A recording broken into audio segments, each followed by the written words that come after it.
اللجن اللجن اللجن اللجن يا مولا اللجن اللجن اللجن اللجن اللجن اللجن اللجن يا صاحب الزمان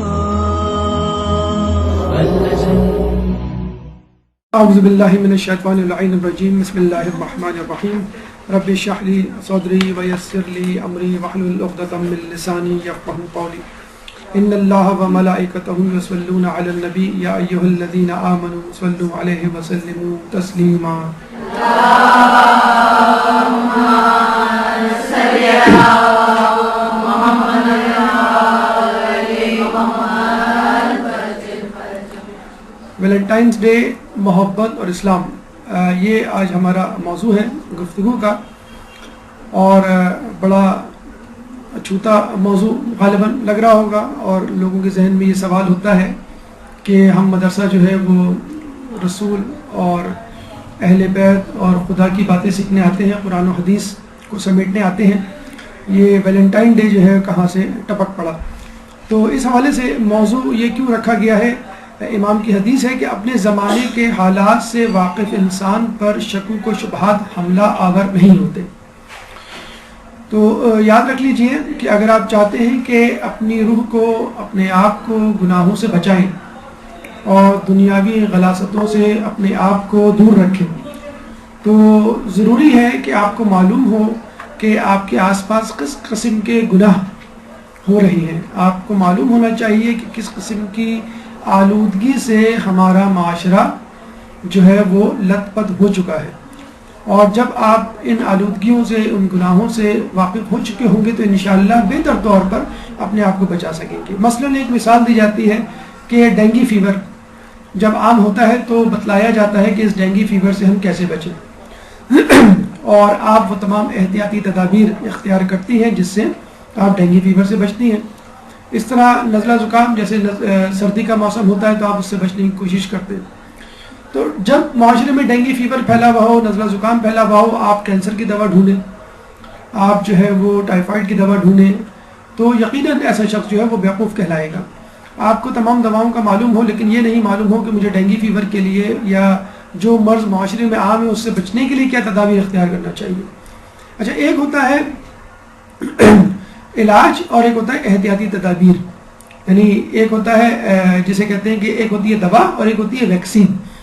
تو ہو سکتا ہے کچھ لوگ یہ بھی کہیں گے بھئی ہمارا اس دن سے کوئی تعلق نہیں، ہمارا اس غلاظت سے کوئی تعلق نہیں، نہ ہم کسی ایسے گناہ میں ملوث ہیں اور انشاءاللہ نہ ہونے کا امکان ہے. لیکن بہرحال کوئی بھی آدمی کسی بھی دعوے سے یہ نہیں کہہ سکتا کہ اگر اس نے کوئی گناہ نہیں کیا ہے تو آئندہ بھی اس گناہ کو نہ کرنے کا، جسے کہتے ہیں 100% امکان ہے. اور اگر فرض کر لیں آپ سے یہ گناہ نہیں ہوا تو یقیناً آپ کے آس پاس معاشرے میں کچھ لوگ ایسے موجود ہوں گے جو ان گناہوں میں لت پت ملوث ہوں گے. تو آپ تو بہرحال یہاں پہ لیڈر بننے آئے ہیں، آپ تو اہل ممبر ہیں، آپ معلمہ ہیں، انشاءاللہ مبلغہ ہوں گی.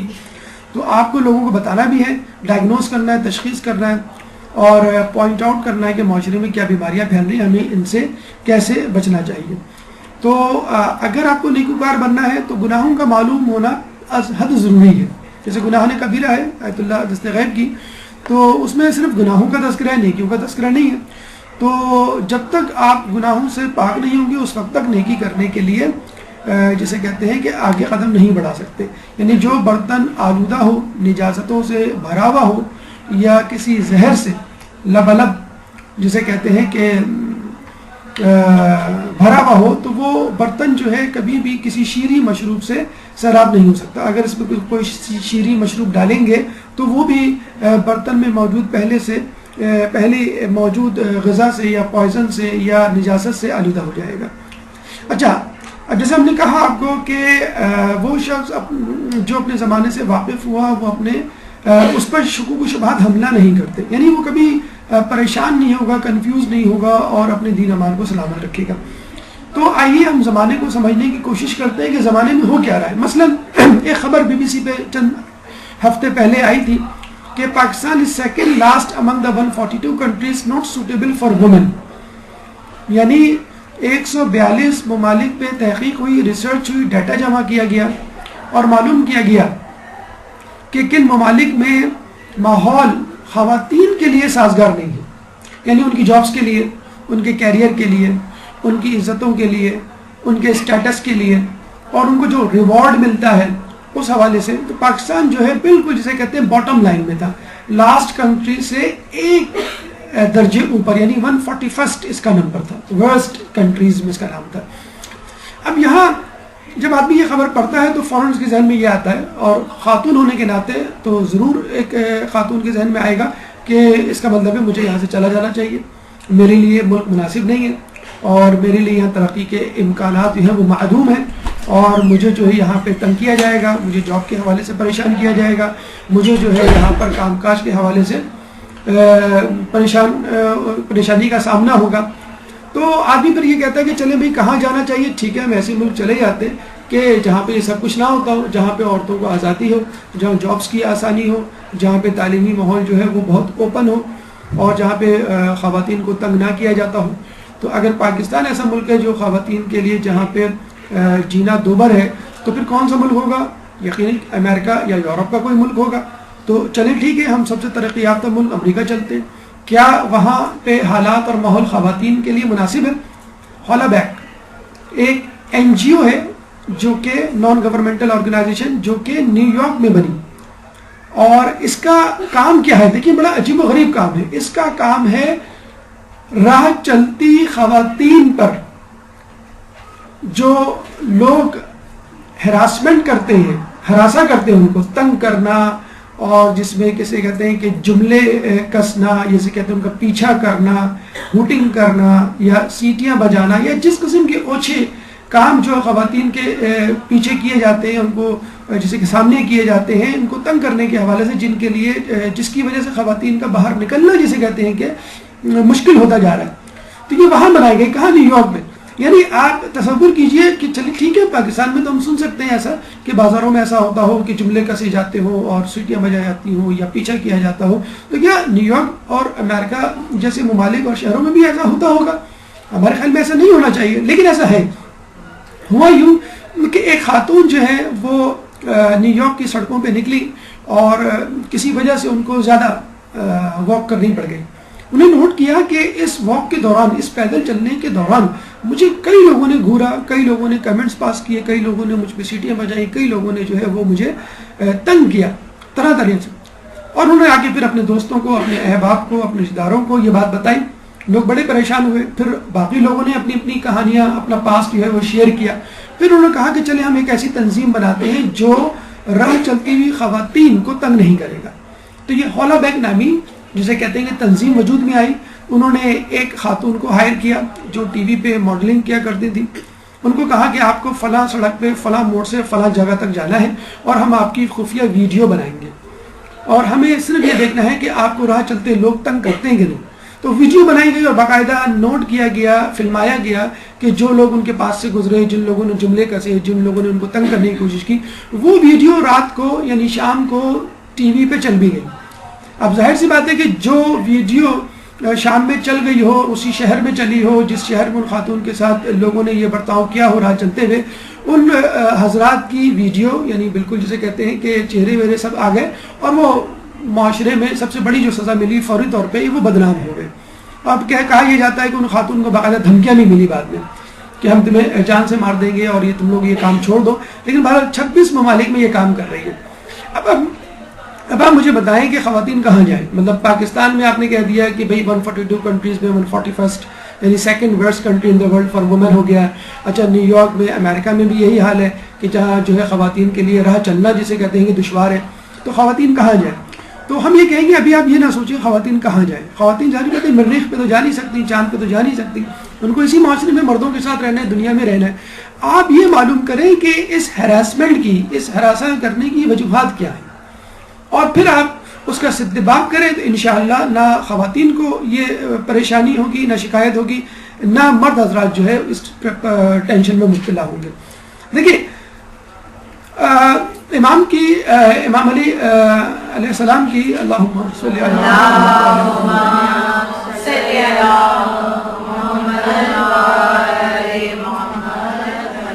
مولا کی ایک طویل حدیث ہے جس میں امام زمانہ عجل اللہ تعالی فرجک کی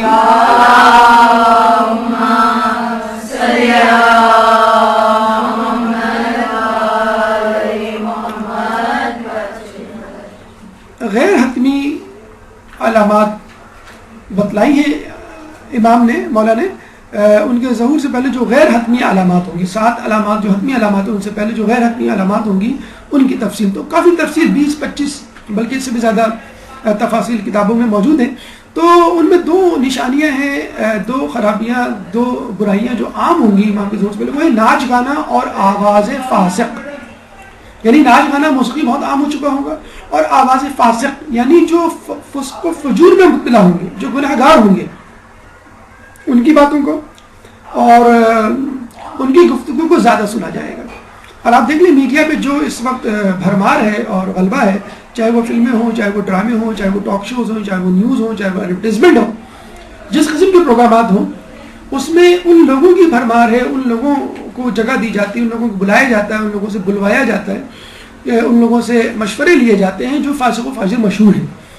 تو جب آپ یہ کہتے ہیں کہ بھئی آپ ویلنٹائن ڈے نہ منائیں یا اس قسم کے دوسرے تہوار نہ منائیں، آپ یا فلاں کام نہ کریں، تو فوراً یہ کہہ دیا جاتا ہے بھئی یہ کام تو بہت عام ہے، آج کل ہو رہا ہے، اور ٹی وی پہ بھی آیا تھا، یہ تو ٹھیک ہے، ہونا چاہیے، اور ٹاک شو میں تو ہم نے ایسے ہی سنا تھا، اور ایڈورٹیزمنٹ میں اور پروگرامات جو آ رہے ہیں دیگر اس میں بھی اس کام کی حمایت کی گئی تھی. تو پہلی بات تو یہ ذہن میں رکھ لیں کہ جو لوگ میڈیا پر، زیادہ تر لوگوں کی میں بات کر رہا ہوں، آ کے مختلف قسم کے کاموں یا گناہوں کی ترویج اور تبلیغ کر رہے ہیں، وہ فاسق و فاجر ہیں.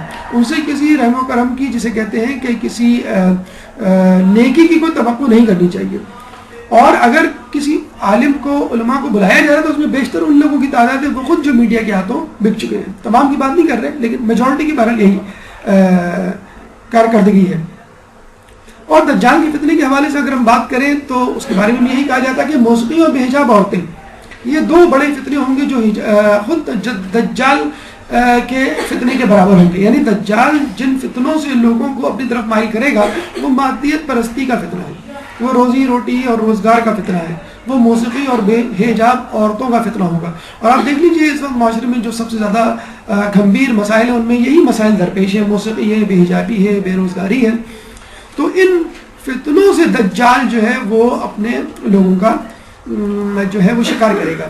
اچھا، یہ جو چیزیں ہیں، یہ گناہ کی جو چیزیں ہیں، یعنی ویلنٹائن ڈے اور اس سے متعلق جتنی بھی گناہوں کی چیزیں جو معاشرے میں پھیلائی جا رہی ہیں، بے راہ روی ہے اور یہ ناجائز محبتیں ہیں، تعلقات ہیں، ان کے لیے 2 ایونٹس میڈیا کے لیے بڑے امپورٹنٹ ہوتے ہیں.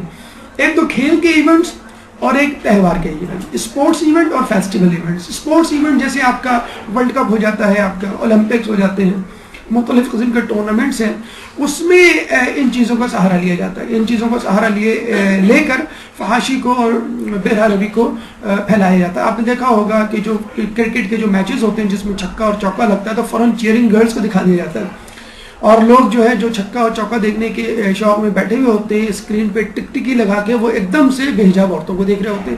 تو منٹوں میں نہیں بلکہ سیکنڈز میں سینیریو ایک دم سے تبدیل ہو جاتا ہے، اور آدمی سیکنڈوں میں وہ کچھ دیکھ لیتا ہے جو شاید وہ سالوں میں اور مہینوں میں نہیں دیکھتا. جیسے مثلا بچے ہمارے ہیں، وہ توقع ہی نہیں کر رہے ہوتے ہوں گے چوکے اور چھکے کے دوران اس قسم کے مناظر ہمارے سامنے آ جائیں گے.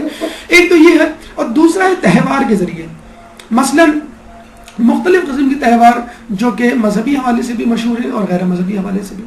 اگر وہ ان تہواروں میں ایسی گنجائش نکلتی ہے جس میں مکس گیدرنگ، جس میں بے حجابی، جس میں لہو و لعب کو جگہ دی جا سکتی ہے، تو فوراً ایسے تہواروں کو پروموٹ کیا جاتا ہے، پروجیکٹ کیا جاتا ہے، میڈیا سے ان کی جسے کہتے ہیں ایڈورٹیزمنٹ کی جاتی ہے، اور لوگوں کو اٹریکٹ کیا جاتا ہے کسی طرح وہ ان تہواروں میں شامل ہو کر بے راہ روی اور یہ فحاشی کے سیلاب میں بہنے کے لیے تیار ہو جائے.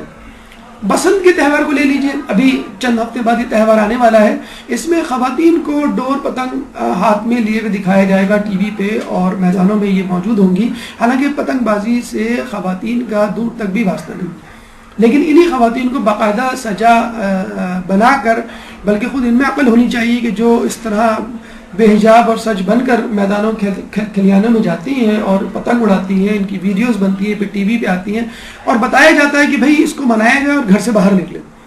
دیوالی جو ہندوؤں کا تہوار ہے جس میں دیے جلائے جاتے ہیں، اب مختلف قسم کے جلسے جلوسوں میں بھی یہ ایک ریٹ ڈالنی شروع کر دی گئی ہے کہ ہمیں جو ہے وہ دیے جلانے چاہیے یا اس تہوار کو ہمیں منانا چاہیے. اس سے متعلق پروگرامات ٹی وی پہ آنے لگے اور لوگ اس میں نہ چاہتے ہوئے بھی انگیج ہو گئے.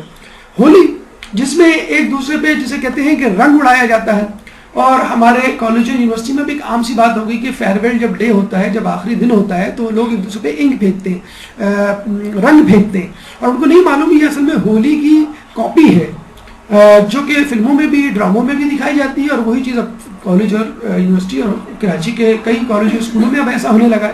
اب اس میں یہ تمیز نہیں ہوتی کہ میں رنگ جو پھینک رہا ہوں یا انک پھینک رہی ہوں وہ لڑکے پہ جا رہا ہے یا لڑکی پہ جا رہا ہے، محرم ہے نامحرم ہے، بس ایک ہلے گلے کی جسے کہتے ہیں کہ کیفیت جو ہے وہ پیدا کی جاتی ہے۔ ہیلووین ڈے جس کے بارے میں کہا جاتا ہے کہ ابھی تو ہمارے عام نہیں ہوا ہے، لیکن شاید کچھ عرصے بعد یہ بھی عام ہو جائے کہ بچے جو ہے مختلف قسم کے بھیس بنا کر مختلف گھروں کے دروازوں پہ جاتے ہیں، بیل بجاتے ہیں اور کہتے ہیں، ڈراتے ہیں ان کو، اور یہ کہتے ہیں کہ ٹرک اور ٹریٹ، یا تو جو ہے ہمیں کچھ دو یا پھر ٹرک کے لیے تیار ہو جاؤ۔ ٹرک کیا ہوتی ہے ان کی کہ وہ آپ کا گلاس توڑ دیں گے، آپ کی چیزیں توڑ دیں گے، چیزیں اٹھا کے ادھر ادھر پھینک دیں گے، جسے کہتے ہیں نا کہ وہ اگر آپ نے بھتہ نہیں دیا تو پھر آپ کی جو ہے وہ دکان جل جائے گی وغیرہ وغیرہ۔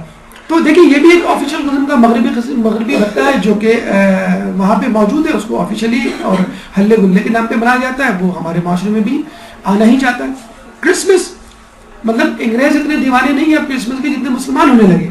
کرسمس کا سب سے بڑا ٹری، کرسمس ٹری جسے کہتے ہیں، وہ امریکہ، یورپ، آسٹریلیا، کینیڈا میں نہیں لگا، دبئی میں لگا، جس کی باقاعدہ ایگزیبیشن ہوئی اور دور دور سے لوگ اس کرسمس ٹری کو دیکھنے آئے۔ ایک مسلمان ملک میں کرسمس ٹری لگا کے آپ کیا بتانا چاہ رہے ہیں کہ ہم مسلمان ہیں؟ کیا کوئی شخص یہ یقین کرے گا کہ آپ کا ملک مسلمان ہے؟ نیو ایئر اب یہ کسی غیر مسلم ملک کا جو ہے منظر نہیں ہے، دبئی کا منظر ہے، اسلامی ملک کا منظر ہے۔ ہمارے یہاں بھی آپ نے دیکھا ہوگا 2015 جب شروع ہوا تھا تو کس طرح فائرنگ کی گئی تھی، ایک دم سے جسے کہتے ہیں کہ آوازیں آنا شروع ہو گئی، لوگ پریشان ہو گئے، پتہ چلا کہ نیو ایئر۔ تو جتنے بھی تہوار ہیں آپ نے دیکھے، جن کی جھلکیاں ہم نے آپ کو دکھائی، کہ اس میں کوشش یہ کی جاتی ہے لہو و لعب کا سامان ہو، مکس گیدرنگ ہو، بے حجابی ہو، اور گناہ کے سامانوں کو فروغ دیا جائے، گناہ کے کاموں کو فروغ دیا جائے، اور کس طرح لوگ جو ہے وہ اپنے دین سے دور ہٹے۔ اب آئیے ویلنٹائن ڈے کی طرف، جو کہ ہمارا موضوع ہے، کہ ویلنٹائن ڈے کے ذریعے سے کس طرح معاشرے میں جو ہے وہ بے روی پھیلائی جا رہی ہے۔ اگلے ہفتے عین اسی دن ویلنٹائن ڈے ہوگا، لیکن ہم نے سوچا کہ اس دن آپ کو بتانے سے بہتر ہے ایک ہفتے پہلے بتا دیا جائے، تاکہ آپ جا کے معاشرے میں جو لوگ ان تہواروں کو منانے کے لیے جوش و خروش سے کام لے رہے ہیں ان کو بتائیں کہ بھئی یہ ہے کیا، اس کا پس منظر کیا ہے، اس کے اثرات کیا ہیں۔ دیکھیے ویلنٹائن ڈے کے بارے میں پہلی بات تو یہ کہ جب بھی آپ کوئی کام کرنے جائیں، چاہے وہ دین کا کام کیوں نہ ہو، جب بھی آپ کوئی کام کرنے جائیں تو اس کی تحقیق کر لیں، پوچھ لیں کہ یہ کام کیوں کرنا چاہیے، اس کام کے اثرات کیا ہیں، میرے لیے یہ کام کیوں امپورٹنٹ ہے۔ تو جب دین کے لیے یہ ہے کہ بھائی تم پوچھو کیوں ہم پہ روزے فرض کیے گئے، لعلکم تتقون، کیوں نماز فرض کی گئی، ان الصلاۃ تنہی عن الفحشاء والمنکر، تاکہ وہ تمہیں برائیوں سے روکے، تم نماز برائیوں سے روکتی ہے۔ تو یہ تمام باتیں جب بتائی جاتی ہیں، عبادت کی طرف گامزن کیا جاتا ہے، تو یہ بھی بتا دیا جاتا ہے کہ اس کا یہ فائدہ ہے اور اس کے یہ ثمرات ہیں۔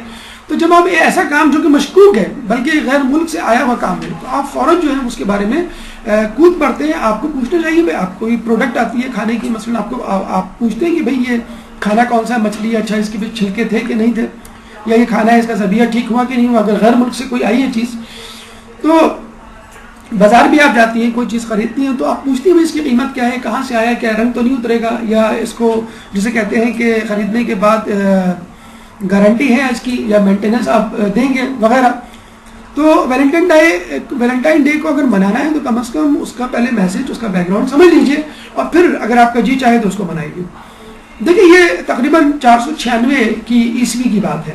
496 کا مطلب ہے یوں سمجھ لیں تقریباً 1500 سال پہلے کی بات ہے۔ سینٹ ویلنٹائن، سینٹ یوں سمجھ لیجیے جس طرح ہمارے یہاں آیت اللہ کا لقب ان لوگوں کو دیا جاتا ہے جو اجتہاد کر سکتے ہیں، تو اسی طرح سینٹ کا لقب عیسائی پادریوں کو دیا جاتا ہے کہ جو بہت مشہور ہوتے ہیں اپنے علم میں۔ ایک زمانے میں رومن امپائر میں جو ہے بادشاہ نے پابندی لگا دی کہ نوجوان شادی نہیں کریں گے، کیوں؟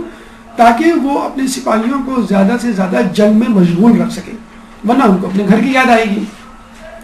لیکن یہ پابندی کافی بڑھ گئی، یعنی کئی سالوں تک یہ پابندی مسلسل برقرار رہی، تو لوگ پریشان ہوئے اور ان کو فکر ہوئی، تو لیکن شادی پہ پابندی تھی، اور ظاہر سی بات ہے جو اس زمانے کے کلیسا تھے وہ بھی حکومت کے انڈر میں تھے، تو پادریوں نے بھی انکار کر دیا کہ بھی ہم نکاح نہیں پڑھا سکتے، یعنی جس طرح بھی ان کا نکاح پڑھایا جاتا ہے۔ تو اس میں ایک پادری تھا سینٹ ویلنٹائن، اس نے یہ جسے کہتے ہیں کہ بیڑا اٹھایا، رسک لیا کہ چلو میں تم لوگوں کی شادیاں کرواتا ہوں کہ جو نوجوان شادی کرنا چاہتے ہیں۔ تو اس نے لوگوں کی خفیہ شادیاں کروانا شروع کر دی، اور جب بادشاہ کو پتہ چلا تو اس عیسائی کو، اس پادری کو جیل میں ڈال دیا گیا، اور 14 فروری کو اس کو پھانسی دے دی گئی۔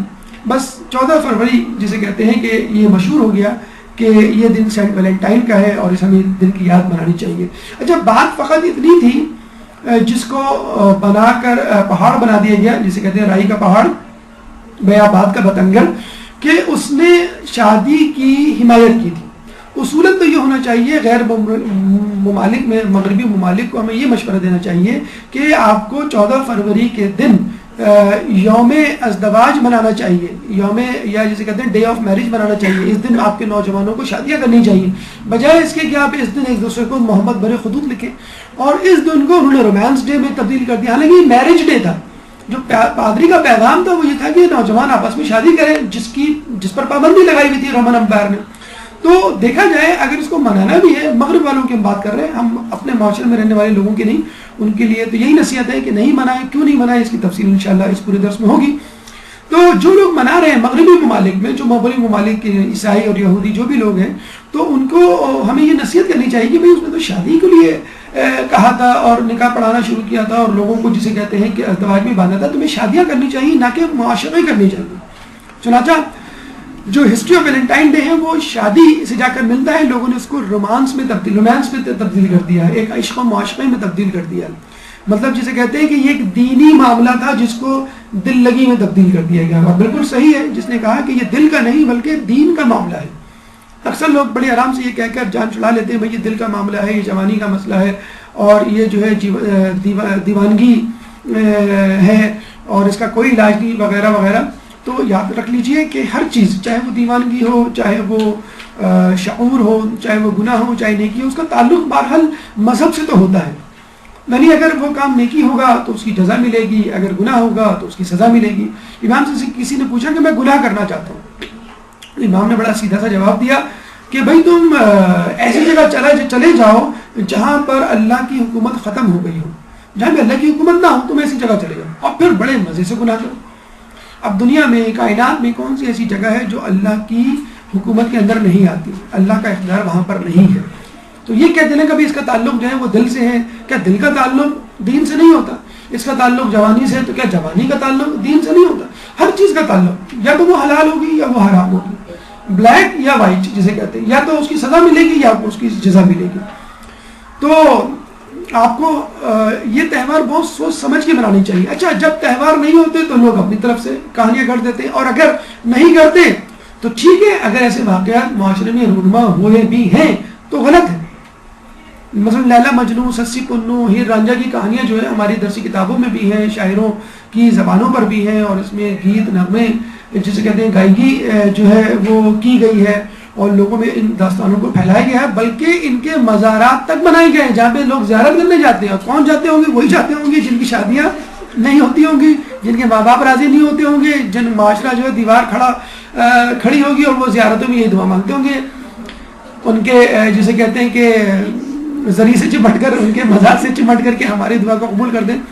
تو اگر ایسا ہوا بھی ہے کہ بھئی ایک عورت تھی، وہ کسی کی دیوانی تھی، ایک لڑکا تھا کسی کا دیوانی تھا، اور عورت گئی اور بھاگتے ہوئے، اور پھر لوگوں نے اس کو پکڑنا چاہا، زمین جو شق ہوئی وہ اس میں گر گئی، اور جو ہے وہ پھر اس کا جو ہے وہ معشوق تھا جو پنو، جسے کہتے ہیں پنو کے بارے میں غالباً یہ کہانی مشہور ہے، وہ آیا، اس نے بھی اللہ سے دعا کی کہ اللہ زمین شق ہو جا، ہم دنیا میں تو نہ مل سکے، آخرت میں مل جائے۔ تو وہ زمین وہیں سے شق ہوئی اور وہ بھی وہاں کے اندر جسے کہتے ہیں کہ چھلانگ لگاتی اور وہ بھی مر گیا اس کے ساتھ۔ تو نعوذ باللہ اس طرح کی کہانیاں موجود، اگر ہے بھی تو غلط ہے، سیدھی سی بات ہے۔ تو اگر کسی چیز میں ایڈونچر آ جائے یا کسی کہانی کو سن کے آپ کے آنسو نکل آئے تو اس کا مطلب یہ تھوڑی کہ کہانی سچ ہو گئی۔ اس کو جو ہے پھر آپ فلموں کی شکل دیتے ہیں، پھر اس پہ ناول لکھے جاتے ہیں، پھر اس پہ افسانے بنائے جاتے ہیں، اور پھر لوگوں کو بتایا جاتا ہے کہ بھئی فلاں نے فلاں کے لیے کتنی بڑی قربانی دی۔ تو بہرحال قربانی دی ہو یا نہیں دی ہو، دونوں صورت میں یہ باتیں غلط ہیں۔ اگر من گھڑت کہانی ہے تو بھی غلط ہے، اور اگر سچی کہانی ہے تو جو کام ہوا ہے ہمیں اس کو کنڈم کرنا چاہیے، ہمیں اس کی مذمت کرنی چاہیے۔ بہرحال فحاشی، بے روی، عشق و معاشقہ اور اس قسم کی دوسری جسے کہتے ہیں کہ خرافات جو معاشرے میں پھیلائی جا رہی ہیں، اس کی ہمیں مکمل طور پہ نوحہ ہونی چاہیے، اس کی تفصیل سے ہمیں آگاہی ہونی چاہیے، تاکہ ہم نہیں تو ہماری جو نسلیں ہیں، اگر ہم اس سے دور ہیں تو کم از کم ہماری نسلیں، ہمارے آس پاس کا ماحول جو ہے وہ اس سے پاک ہو سکے۔ تو سب سے پہلے تو ہم جوانی کی فضیلت پہ بات کریں گے کہ کیونکہ یہ جو عشق و معاشقہ ہے یا ناجائز محبت ہے، اس کو بہت زیادہ نوجوانوں سے منسوب کیا جاتا ہے اور کہا جاتا ہے کوئی نوجوان ایسا نہیں جس نے جوانی گزاری ہے اور وہ اس سے نہ گزرا ہو۔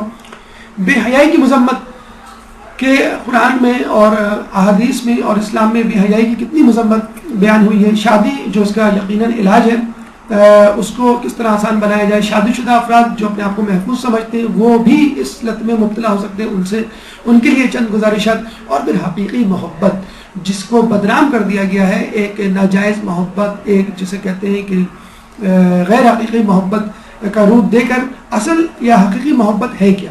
تو اپنی گفتگو کے پہلے مرحلے یعنی جوانی کی فضیلت کی طرف چلتے ہیں، اس سے پہلے ایک صلوات۔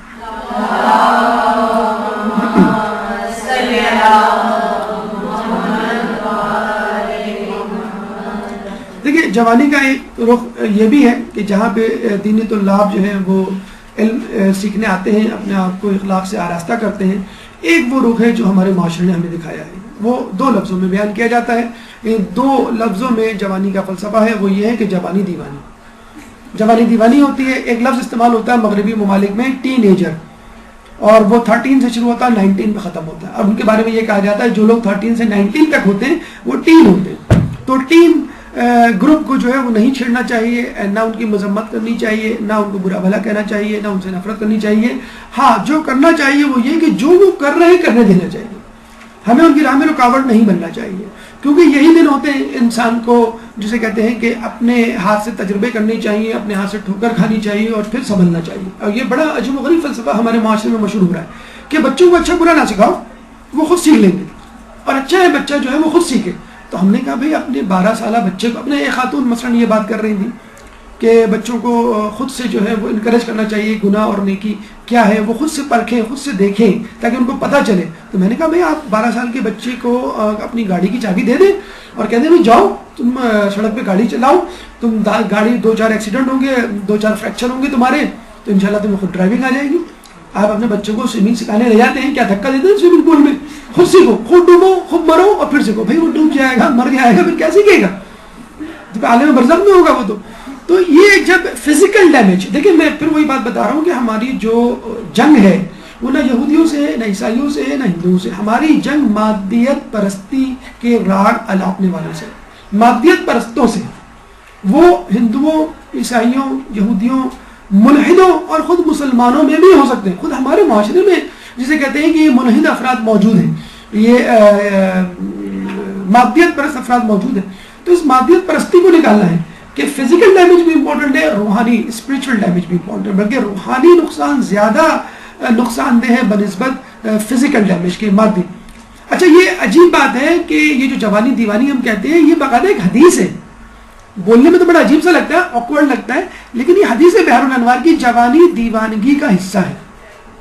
یقیناً جوانی دیوانگی کا حصہ، اگر ایسا نہ ہوتا تو زلیخا کی سہیلیاں یوسف کو دیکھ کر اپنی انگلیاں نہ کاٹ لیتی۔ یہ جوانی ہی تھی، جوانی کا نشہ تھا، جوانی کا غلبہ تھا ان کے اوپر کہ جس کی وجہ سے وہ ایک نوجوان کو دیکھ کر اس میں اتنا مسحور ہوئی کہ اپنی انگلیاں کاٹ ڈالی۔ لیکن ہم دوسری طرف دیکھتے ہیں تو ہمیں ایک اور قول معصوم بھی ملتا ہے اس سے متعلق، دو چیزوں کی قدر ان کے چلے جانے کے بعد سمجھ آتی ہے، ایک جوانی اور دوسری تندرستی۔ تو اس کا مطلب ہے کہ جوانی اور تندرستی دو ایسی چیزیں جن کی قدر کرنی چاہیے۔ بھئی ابھی تو آپ کہہ رہے ہیں کہ جوانی دیوانگی کا حصہ ہے، اور ابھی آپ کہہ رہے ہیں کہ بھئی جوانی کی قدر کرنی چاہیے، تو کس جوانی کی بات کر رہے ہیں؟ جو دیوانگی کا حصہ ہے؟ جی نہیں، جوانی دیوانگی کا حصہ نہیں ہے۔ اگر جوانی دیوانگی کا حصہ نہیں ہے تو پھر آپ نے یہ حدیث کہاں سے لیا ہے؟ یہ جوانی دیوانگی کا حصہ ہے۔ تو دیکھیے ایک سمپل سی بات یاد رکھیے، جیسے ایک چھری ہے، آپ اس کو ابھی اپنی چھری دے گی، اگر آپ اس کو کسی پھل کو کاٹنے کے لیے استعمال کریں گی تو وہ مفید ہوگی، اور وہی چھری اگر انگلی کاٹ دے تو وہ نقصان دہ ہوگی۔ ابھی آپ نے دیکھا چھری اور انگلی دونوں ایک ساتھ تھے، آپ کاٹنا چاہ رہے تھے مسلم، اور کٹ گئی آپ کی انگلیاں۔ تو جوانی اگر خدا کی اطاعت میں بسر ہو تو یقیناً وہ قدر کی جانے والی شے ہے، اور اگر خدا کی نافرمانی میں خرچ ہو تو وہ دیوانگی کا حصہ ہے۔ اور اگر ایسا نہ ہوتا تو اللہ تعالیٰ اپنے ملائکہ پر فخر و مباحت نہ کرتا کہ یہ میرا حقیقی بندہ ہے۔ کون اللہ کا حقیقی بندہ ہے؟ حدیث میں ہے کہ اللہ کے نزدیک تمام مخلوق میں چڑھتی جوانی والا وہ نوجوان ہے جو اچھی شکل و صورت میں ہوتا ہے اور اپنے شباب و حسن و جمال کو اللہ اور اس کی اطاعت کے لیے وقف کر دیتا ہے. یہ ایسا نوجوان ہوتا ہے کہ جس کی وجہ سے رب رحمان ملائکہ پر فخر و مباحات کرتا ہے اور فرماتا ہے یہ میرا حقیقی بندہ ہے. دیکھیے اللہ تعالیٰ نے کسی نمازی کو نہیں کہا, کسی روزے دار کو نہیں کہا, کسی مجاہد کو نہیں کہا. حقیقی بندہ کس کو کہا؟ اس کو جو نوجوان ہوتا ہے اور جس میں بھرپور جوانی ہوتی ہے, یعنی عورت ہو مرد ہو, اگر وہ خوبصورت ہے, طاقتور ہے, یعنی جوانی کی تمام خصوصیات اس کے اندر موجود ہیں. اس کا مطلب کیا ہوا؟ اب معاشرہ اس کی طرف گناہ آلود نگاہوں سے دیکھے گا. اب اس کو گناہ کی دعوت دی جائے گی. ایسا شخص, ایسی عورت, ایسا مرد اگر اپنے دامن کو گناہوں سے بچا لیتا ہے, جو کہ جوانی کے ایام کے لیے عموماً مخصوص ہوتے ہیں, تو اللہ تعالیٰ اس پاک دامن شخص یعنی عورت یا مرد کو دیکھ کر فرشتوں سے کہے گا دیکھو یہ ہے میرا حقیقی بندہ. ہم جو کہتے ہیں نا کہ بھئی گناہ نہیں کرتے ہم, تو بھئی آپ کے پاس گناہ کی اپورچونٹی نہیں ہے, گناہ کے مواقع نہیں ہے, اس لیے آپ گناہ نہیں کرتے. ایک بڑھاپا ہے, ایک بوڑھا شخص ہے 60 سال کا 70 سال کا, اور وہ کہے کہ بھئی میرا تو کسی سے چکر نہیں چل رہا, تو ظاہر سی بات ہے بھئی اس عمر میں آپ کیا چکر چلائیں گے.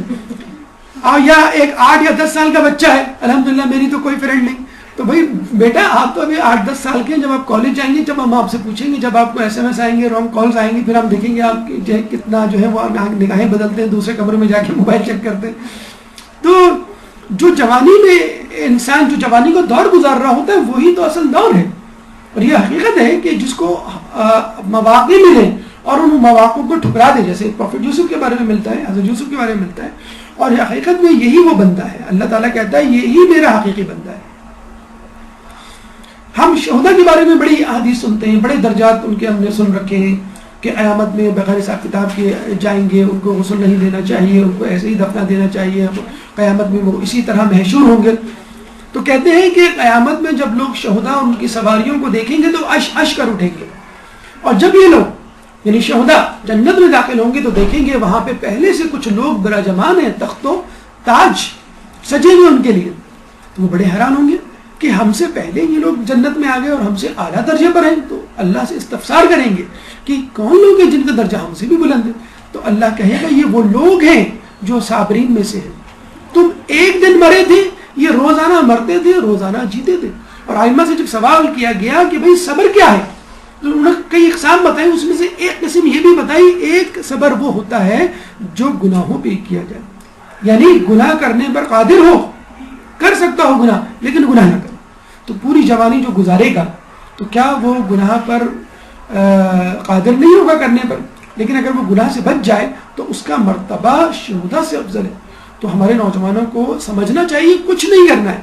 آپ کو عبادت کرنے کے لیے نہیں کہا جا رہا, آپ کو حج کے لیے نہیں کہا جا رہا, آپ کو جسے کہتے ہیں نوافل روزوں کے لیے نہیں کہا جا رہا. آپ کو کہا جا رہا ہے کہ آپ بس اپنے آپ کو پاک دامن رکھیے, اپنے دامن کو گناہوں سے بچا کے رکھیے, تو آپ کا مرتبہ شہداء سے افضل ہو جائے گا. جوانوں کو کیسا ہونا چاہیے؟ بوڑھوں کی طرح. اب بوڑھوں کو کیسا ہونا چاہیے؟ ہرگز جوانوں کی طرح نہیں ہونا چاہیے. تمہارے بہترین جوان وہ ہیں جو تمہارے بوڑھے جیسے ہوں, اور تمہارے بدترین بوڑھے وہ ہیں جو تمہارے جوانوں جیسے ہوں. ایک بوڑھی عورت لال لباس پہن کر, سرخی پاؤڈر لگا کر, جوڑا باندھ کر محفل میں بھی آ جائے, چھوڑیں سڑک پہ اور کہیں باہر, تو لوگ فوراً کہیں گے بڈھی گھوڑی لال لگام.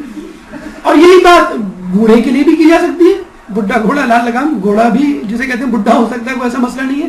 یعنی کہنے کا مطلب یہ کہ جو عادات و اطوار نوجوانوں کو اپنانے چاہیے, اگر وہ بوڑھے اپنا لیں تو ان پہ جسے کہتے ہیں کہ بری نگاہ ڈالی جاتی, برے کمنٹس پر ان کو برا سمجھا جاتا ہے. مولا ایک دفعہ بازار گئے, 2 قمیضیں خریدی, ایک خوبصورت اور اچھی اور ایک عام سادہ سی, 2 قمیضیں. تو ایک قمیض قمبر کو دی اور ایک اپنی. کون سی قمیض اپنے لیے رکھی؟ سادہ سی. اور قمبر کو دی کون سی؟ جھلملاتی خوبصورت, جسے فلیم بوائنٹ جسے کہنا. تو قمبر نے کہا مولا یہ قمیض تو آپ کو رکھنی چاہیے, یعنی خلیفہ ہے آپ. تو مولا نے کہا نہیں, تم نوجوان ہو, تمہارے لیے یہ قمیض زیادہ مناسب ہے. تو اسلام دیکھیے منع نہیں کرتا آپ اچھے کپڑے نہ پہنیں, فیشنیبل کپڑے نہ پہنیں, اپنی عمر کے حساب سے. اور خواتین ہوں تو ظاہر سی بات ہے اپنے حجاب کو مد نظر رکھتے ہوئے وہ کپڑے پہن سکتی ہیں حجاب کے اندر. تو اگر بوڑھا نوجوانوں کی طرح رہے تو اس کو کنڈم, اس کی مذمت کی جاتی ہے. مثلا نوجوانوں کی طرح وہ ہلے جلے, لوگوں سے ہنسی مذاق کرے, یا جسے کہتے ہیں شوخ قسم کے کپڑے پہنے, یا جسے کہتے ہیں وہ باتیں کرے جو نوجوان عموماً کرتے ہیں، وہ زبان استعمال کرے جو نوجوان استعمال کرتے ہیں، اس کو برا سمجھا جاتا ہے. لیکن اگر کوئی نوجوان بوڑھوں کی طرح بیہیو کرے، کس طرح؟ مثلا وہ سوبر ہو، کم گو ہو، بردباد ہو، تواضع انکساری والا ہو، دھیمے لہجے کا ہو اور بہت نرمی سے بات کرنے. دیکھیے سب بوڑھوں کی جسے کہتے ہیں کہ وہ ہیں. ایک سنگر کا میں انٹرویو پڑھ رہا تھا، مجھے بڑی ہنسی آئی تھی وہ انٹرویو پڑھ کے. ان کی بیگم سے پوچھا گیا، سنگر تھے اور وہ ماشاءاللہ ایسے سنگر تھے، اچھل کود والے سنگر، ڈسکو سنگر. ان کے انٹرویو میں ان کی بیگم سے پوچھا گیا آپ کو ان کی کون سی بات پسند آئی؟ انہوں نے کیا جواب دیا؟ ایک دفعہ میں شادی کی تقریب میں گئی تھی ان کے خاندان میں، تو ان کو میں نے وہاں دیکھا تھا تو یہ مجھے بڑے اچھے لگے. تو لوگوں نے کہا کیوں، کس طرح اچھے لگے؟ کوئی میوزیکل کنسرٹ تھا، اچھل کود رہے تھے؟ نہیں، یہ خاموشی سے ایک جگہ بیٹھ کے رسالہ پڑھ رہے تھے اور باقی لڑکے جو ہے وہ ہلا گلا کر رہے تھے. تو اب دیکھیں آپ ان کو شاید یہ نہیں معلوم تھا آگے چل کے یہ کیا پر نکالیں گے. تو دیکھیے دوسرے نوجوان ہلا گلا کر رہے ہیں، لیکن خاتون کو وہ کون نوجوان پسند آ رہا ہے جو ایک کمرے میں کونے میں صوفے میں بیٹھ کے رسالہ پڑھ رہا ہے، یعنی سوبریٹی کا مظاہرہ کر رہا ہے. تو یہ بالکل حقیقت ہے کہ اگر ایک بوڑھے میں نوجوانوں جیسی خصوصیت ہوں گی تو اس کی مذمت کی جائے گی، معیوب لگے گا اس کے لیے وہ صفات جو کہ جوان میں ہے. لیکن اگر جوان مردوں کی بوڑھوں کی طرح بیہیو کرے گا، اس کا سلوک، اس کا برتاؤ، اس کی رفتار و گفتار، تو اس کی مداد کی جائے گی، اس کی تعریف کی جائے گی. جسے کہتے ہیں نا کہ کچھ خصوصیات اگر مردوں میں ہوں تو وہ بری ہیں، اور وہی خصوصیات اگر عورتوں میں ہوں تو وہ صفات جو ہے وہ اچھی سمجھی جاتی ہیں. یہ میں آپ کو ہوم ورک دے رہا ہوں، آپ معلوم کر کے آئیے گا کون سی صفات ہیں جو مردوں میں ہوں تو بری ہیں اور عورتوں میں ہوں تو اچھی ہے. یہ ایک پروجیکٹ، ایک ہوم ورک ہے. اچھا چلے تیسری آپ معلوم کر کے آئیے گا. حضرت یوسف علیہ السلام کی جوانی ہمارے سامنے ہے، نوجوانوں کے سامنے ہے کہ کس طرح انہوں نے محل کے عیش و آرام چھوڑ کر زندان کی زندگی کو ترجیح دی، اور خود یہ کہا کہ اللہ اس سے بہتر تو زندان کی زندگی ہے، اور ان کو زندان میں پھر اللہ نے بھیج دیا. ہاں تکلیفیں، صعوبتیں، مشکلات تو تھی، ایک بالکل فقیرانہ، ایک بلکہ جسے کہتے ہیں مجرمانہ، جسے کہتے ہیں زندگی، ایک مجرم کی جو زندگی ہوتی ہے کہ چلے فقیر تو پھر بھی آپ یہ نہیں کہہ سکتے اس کو حقارت سے دیکھیں، مجرم کو تو لوگ یقیناً حقارت سے دیکھتے. لیکن یوسف علیہ السلام نے اس گناہ آلود زندگی میں رہنا پسند نہیں کیا، حالانکہ چاہتے تو زلیخا کی خواہش پوری کرتے اور وہ ان کو کہاں سے کہاں پہنچا دیتی، لیکن اللہ تعالیٰ نے بھی ان کو اسی مقام پہ بلکہ اس سے اعلیٰ مقام پر پہنچایا، لیکن نیکی کے راستے اور پارسائی کے راستے. بی بی مریم کی جوانی، عمر بھر کنواری رہی. عیسیٰ علیہ السلام پیدا ہوئے تو تہمت کا جسے کہتے ہیں سامنا کرنا پڑا، لیکن عمر بھر جو ہے پاکیزہ زندگی سے روگردانی رہی، لوگوں کی باتیں سن لی لیکن ایک قدم بھی پیچھے نہیں ہٹی. اور جسے کہتے ہیں کہ ان کی پاک بازی کی اور ان کی طہارت کی گواہی جو ہے وہ خود گہوارے میں بچی، یعنی خود عیسیٰ علیہ السلام نے دی. تو عیسیٰ علیہ السلام، مریم علیہ السلام کی مثال خواتین کے لیے سامنے ہے، حضرت یوسف علیہ السلام کی مثال نوجوانوں کے لیے ہے. کہتے ہیں کہ قیامت میں نوجوان آئیں گے، اپنا عذر پیش کریں گے. ایک نوجوان مرد ہوگا جو کہے گا میں خوبصورت تھا، میں طاقتور تھا، جوانی کے نشے میں یہ گناہ کر بیٹھا. ایک عورت کو لایا جائے گا، وہ کہے گی میں جوان تھی، حسین تھی، جوانی کے نشے میں یہ گناہ کر بیٹھی. تو ان دونوں کے سامنے حضرت یوسف اور بی بی مریم کو لایا جائے گا. نوجوان مرد سے کہا جائے گا کہ کیا تم حضرت یوسف علیہ السلام سے بھی زیادہ خوبصورت و با اختیار تھے، اور اس عورت سے کہا جائے گا کیا تم بی بی مریم سے زیادہ حسین و جمیل و با اختیار تھی. جب یہ دونوں اپنی جوانیوں کو گناہ کی آلودگی سے بچا گئے تو تم لوگ اپنی زندگیوں کو کیوں نہ بچا سکے. حضرت موسیٰ علیہ السلام کی جوانی ہمارے سامنے ہے کہ جب بادشاہ نے ان کو قتل کرنے کا ارادہ کیا تو یہ مدائن کی طرف فرار ہو گئے. رستے میں ایک درخت کے نیچے سستانے کے لیے بیٹھے اور تھوڑی دیر گزری تھی، انہوں نے دیکھا کہ ایک کنواں ہے جس کے اوپر لوگ پانی بھر رہے ہیں، جمع غفیر لگا ہوا ہے، اور دو لڑکیاں تھوڑی دور فاصلے سے کھڑی ہیں اور اپنی باری کا انتظار کر رہی ہیں. لیکن ظاہر سی بات ہے وہاں پہ جو ہے وہ لوگوں کا، مردوں کا ہجوم تھا، ایک آتا پھر دوسرا آتا پھر تیسرا آتا، لڑکیوں کی باری نہیں آ پاتی. کافی دیر گزر گئی تو موسیٰ علیہ السلام اپنی جگہ سے اٹھے اور کہا کہ لاؤ میں تمہارا برتن بھر دوں. دونوں کے برتن بھرے، اور اس دور کا کوئی نوجوان ہوتا تو فوراً ای میل ایڈریس مانگ لیتا، فون نمبر مانگ لیتا، یا کہتا چلے میں برتن جو ہے آپ کے گھر تک چھوڑاؤں، اس بہانے گھر کا گلی کا پتہ چل جائے مجھے. موسیٰ علیہ السلام نے، ہمارے یہاں تو ڈرامے اور فلمیں شروع ہی یہیں سے ہوتی ہیں، تو موسیٰ علیہ السلام نے ان کو برتن دیا، وہ چلی گئی. اب وہ کس کی بیٹیاں تھیں؟ حضرت شعیب علیہ السلام کی. حضرت شعیب علیہ السلام نے جب دیکھا کہ بڑی جلدی لڑکیاں آ گئیں تو اپنی بیٹیوں سے پوچھا کہ تم اتنی جلدی کیوں آ گئی؟ تو بیٹیوں نے کہا کہ وہ ایک نوجوان تھا جس نے ہماری مدد کی. انہوں نے پوچھا نوجوان نے کچھ کہا, کچھ اجرت مانگی؟ نے کچھ نہیں. کہ جاؤ اس نوجوان کو ڈھونڈ کے لاؤ اور اس سے کہنا کہ میں اس کام کی اجرت دینا چاہتا ہوں. تو اپنی ایک لڑکی کو بھیج دیا کہ اس کو ڈھونڈ کے لائے موسیٰ علیہ السلام. موسیٰ علیہ السلام درخت کے نیچے بیٹھے ہوئے, تو کہا آپ کو میرے بابا بلا رہے ہیں اور آپ کو آپ کے کام کی اجرت دینا چاہتے ہیں.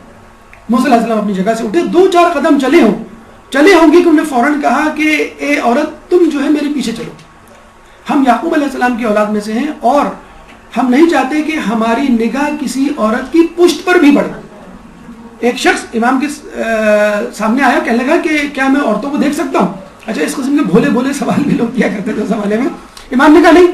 اس نے کہا اچھا میں پیچھے سے دیکھ سکتا ہوں, یعنی ایک عورت آ رہی ہے, آپ آگے سے دیکھ رہے ہیں, ٹھیک ہے, غلط ہے. اب ایک عورت جا رہی ہے, مطلب ایک شناخت کے لیے کون جا رہی ہے جسے کہتے ہیں, لوگ اکثر کنکھیوں سے دیکھ لیتے ہیں کہ کون ہے.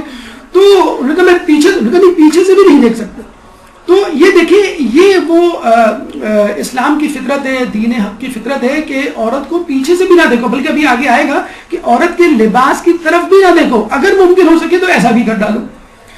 تو موسیٰ علیہ السلام نے کہا کہ نہیں, تم جو ہے وہ میرے پیچھے چلو.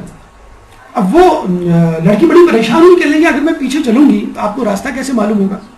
تو موسیٰ علیہ السلام دیکھیں کتنے بھولے پن سے جواب دیا کہ تم پتھر پھینک دینا جہاں جانا ہے. اب دیکھیں وہ پتھر پھینکتی ہوگی, پھر موسیٰ علیہ السلام جاتے ہوں گے فیلڈر کی طرح بال کو اٹھاتے ہوں گے, پھر وہ دوسرا پتھر پھینکتی ہوگی, پھر وہ کتنا مشکل ہوگا پورا سفر طے کرنا. لیکن موسیٰ علیہ السلام نے اس مشکل کو برداشت کر لیا, لیکن انہوں نے یہ نہیں چاہا کہ میری نگاہ اس لڑکی کی پشت پر بھی پڑے. اور اس طرح چلتے چلتے چلتے شعیب علیہ السلام کے گھر پہنچے. وہ اپنی لڑکی اپنے گھر لے کے آئی اور شعیب علیہ السلام نے ان کی پاک دامنی عفت طہارت کو دیکھتے ہوئے اپنی ایک بیٹی کی شادی موسیٰ علیہ السلام سے کر دی. کہا کہ وہ غریب الوطن تھے, کہاں مفلس تھے, کہاں بادشاہ ان کے پیچھے پڑا ہوا تھا, قتل کے در پہ تھا, کہاں ان کو تمام آرام و آسائش مل گئی اور جسے کہتے ہیں کہ ایک وطن مل گیا گویا جسے کہتے ہیں. تو یہ موسیٰ علیہ السلام کی جوانی تھی. لیکن ہمارے یہاں, اچھا ہمارے یہاں آپ نے دیکھا ہوگا نماز جو ہوتی ہے اس میں یہی فلسفی ہے کہ عورتیں پیچھے کھڑی ہوں گی اور مرد آگے کھڑے ہوں گے, کہ اللہ یہ بھی نہیں چاہتا کہ مرد عورت کی پشت کی طرف بھی دیکھے. اچھا عورت کیوں دیکھ لے, اس کا بھی تذکرہ بھی آگے آپ کے سامنے کریں گے. پہلے نعمت حفیظ برازنگی جیسی خواتین کو جو ہے بے نقاب کر دیں ہم, کہ یہ خاتون نے پی ایچ ڈی کی ہوئی ہے, اور پی ایچ ڈی کا آپ کا مطلب ہے کیا ہوتا ہے؟ Doctor of philosophy. اس کا ایک مطلب یہ بھی ہوتا ہے پھرا ہوا دماغ. تو بہرحال یہ انہیں اسی ڈگری سے ان کا تعلق ہے. انہوں نے اسلام میں پی ایچ ڈی تو کیا ہے, لیکن اس کے بعد ماشاء اللہ یہ مجتہدہ بن گئی ہے, اور انہوں نے ایک فتویٰ دے دیا ہے کہ عورتیں مردوں کے شانہ بشانہ کھڑی ہو سکتی ہیں, اور عورتوں کو نماز میں شانہ بشانہ کھڑے ہونا چاہیے. اب یہ کیا کرتی ہیں باقاعدہ, اس وقت امریکہ میں لیٹسٹ اپڈیٹ میں بتا رہا ہوں, نیو یارک میں کمپین چلا رہی ہیں, ہر جمعے کو کسی بھی مسلمانوں کی کسی مسجد میں گھس جاتی ہیں اور مردوں کے درمیان جا کے کھڑی ہو جاتی ہیں. اور پورے نیو یارک میں جسے کہتے ہیں کہ لوگ مسلمان مساجد والے پریشان ہیں. ابھی ڈان میں آرٹیکل بھی چھپا تھا اور کہا تھا کہ it's a new change and people think about it. اب عورتوں کو سوچنا چاہیے کہ وہ اور جگہوں پہ تو ساتھ ساتھ ہیں, مسجدوں میں بھی ساتھ ساتھ ہونا چاہیے. تو انہوں نے ایک عجیب جسے کہتے ہیں کہ ایشو کھڑا کر دیا مغرب میں کہ عورتوں کو مردوں کے ساتھ ساتھ کھڑا ہونا چاہیے. تو اس قسم کے فتوے بھی, تو اگر آپ یہ واقعہ جو موسیٰ علیہ السلام کا ہمیں آپ نے سنایا ہے, تو یہ جو فطرت ہے کہ اسلام یہ بھی نہیں چاہتا کہ مرد پیچھے سے بھی دیکھیں, تو یہ اس کا فلسفہ نماز میں ہے, اور اس کو خدا رہا ایسے ہی رہنے دیجیے. اگر آپ اپنا خود ساختہ فلسفہ لے کر آئیں گی تو پھر لوگ اس سے ایک قدم آگے بڑھ جائیں گے. ایک خاتون نے کہا کہ شانہ بشانہ, میں تو کہتی ہوں کہ عورت کو آگے کھڑا ہونا چاہیے اور مرد کو پیچھے مقتدی بن کر. عورت امام بنے گی یعنی پیش امام ہوگی اور عورت کے پیچھے. تو ہم یہی کہیں گے بھی یہ گھروں میں تو ہو سکتا ہے, لیکن مسجد میں نہیں ہونا چاہیے کہ ہم مرد جو ہے وہ عورت کے پیچھے پیچھے چلے. تو یہ بھی آپ کو ہم پروجیکٹ دے رہے ہیں, ان خاتون کا نام معلوم کر کے آئیے گا. ایک مشہور خاندان سے ان کا تعلق ہے جو امامت کر رہی ہیں, لیفٹ سائڈ پہ جو پرپل ڈریس پہنی ہوئی ہے. تو انہوں نے ایک کمپین چلائی کہ عورت کو جو ہے وہ پیش امام ہونا چاہیے اور مردوں کو ان کے پیچھے کھڑا ہونا چاہیے. اور ہمارے آپ کو معلوم ہے کہ ہمارے یہاں جو ہے وہ مرد ہونا ضروری ہے مرجے کا, اور جسے کہتے ہیں کہ حلال زادہ ہونا ضروری ہے. جو شرائط ہے اس میں یہ بھی ہے مرد ہونے کی. تو بہرحال جب آپ اس طرح چلیں گے تو پھر یہ بے روی کا راستہ جو ہے وہ اتنا آگے جائے گا کہ آپ کی رہنمائی میں بھی خلل پڑ سکتا ہے. حضرت علی کی جوانی دیکھیے, خیبر میں آپ کو معلوم ہے کس مشکل سے, مشکل کی بات ہم یوں کر رہے ہیں کہ مولا سے پہلے جو لوگ گئے انہوں نے کس مشکل سے کوشش کی, اور لیکن ان کی مشکل حل نہ ہو سکی. اور جب مولا کو علم دیا گیا تو مولا نے بڑے آرام سے در خیبر کا جو ہے وہ خیبر کا دروازہ جو ہے قلعہ کا دروازہ جو ہے وہ اکھاڑ کے پھینک دیا. اور اس کے بعد کیا ہوا؟ جو لوگ ان کے پیچھے تھے وہ آگے ہو گئے اور مولا سب سے پیچھے رہ گئے. یعنی قلعے میں مولا نہیں داخل ہوئے. باقی لوگ مجھے بتائیں اس جنگ کا ہیرو کون تھا, مین آف دا میچ کون تھا, سب سے آگے کس کو ہونا چاہیے تھا؟ مولا کو آگے ہونا چاہیے تھا. لیکن مولا, لوگوں نے پوچھا مولا آپ کیوں نہیں گئے؟ باقی لوگ تو اندر پہنچ چکے, آپ تو فاتح, آپ ہی تو اصل فاتح ہیں, آپ ہی کی وجہ سے جنگ جیتی ہے. مولا نے کیا کہا؟ مجھے نہیں معلوم کہ یہودیوں کی عورتیں کس حالت میں ہوں اور میری نگاہ ان پہ پڑے. یہودیوں کی عورتوں کو دیکھنے سے اعتراض کر رہے ہیں آپ مولا, یہ نہیں کہ وہ یہودی ہیں غیر مسلم ہیں تو کیا ہوا, اور آپ نے تو جنگ جیتی ہے. تو یہ مولا علی اور ہمارے انبیاء کی فطرت اور یہ نظروں کی حفاظت تھی, جس کے بارے میں قرآن فرماتا ہے قل للمؤمنین یغضوا من ابصارهم ویحفظوا فروجهم, کہہ دو مومنوں سے کہ اپنی نگاہوں کو نیچے رکھیں اور اپنی شرمگاہوں کی حفاظت کریں. مومنین کو کہہ دو, رسول اللہ سے کہلوایا جا رہا ہے کہ اپنی نگاہوں کی حفاظت کریں, اپنی نگاہوں کو نیچے رکھیں اور اپنی شرمگاہوں کی حفاظت کریں. سورہ نور آیت نمبر 30. اور کیا فقط مومن کو حفاظت کرنی چاہیے اپنی شرمگاہ کی اور اپنی نگاہوں کو نیچے رکھنا چاہیے؟ جی نہیں, فقط مومن کو نہیں. مومنات کے بارے میں بھی کہا گیا وَقُلْ لِلْمُؤْمِنَاتِ يَغْضُضْنَ مِنْ أَبْصَارِهِنَّ وَيَحْفَظْنَ فُرُوجَهُنَّ وَلَا يُبْدِينَ زِينَتَهُنَّ.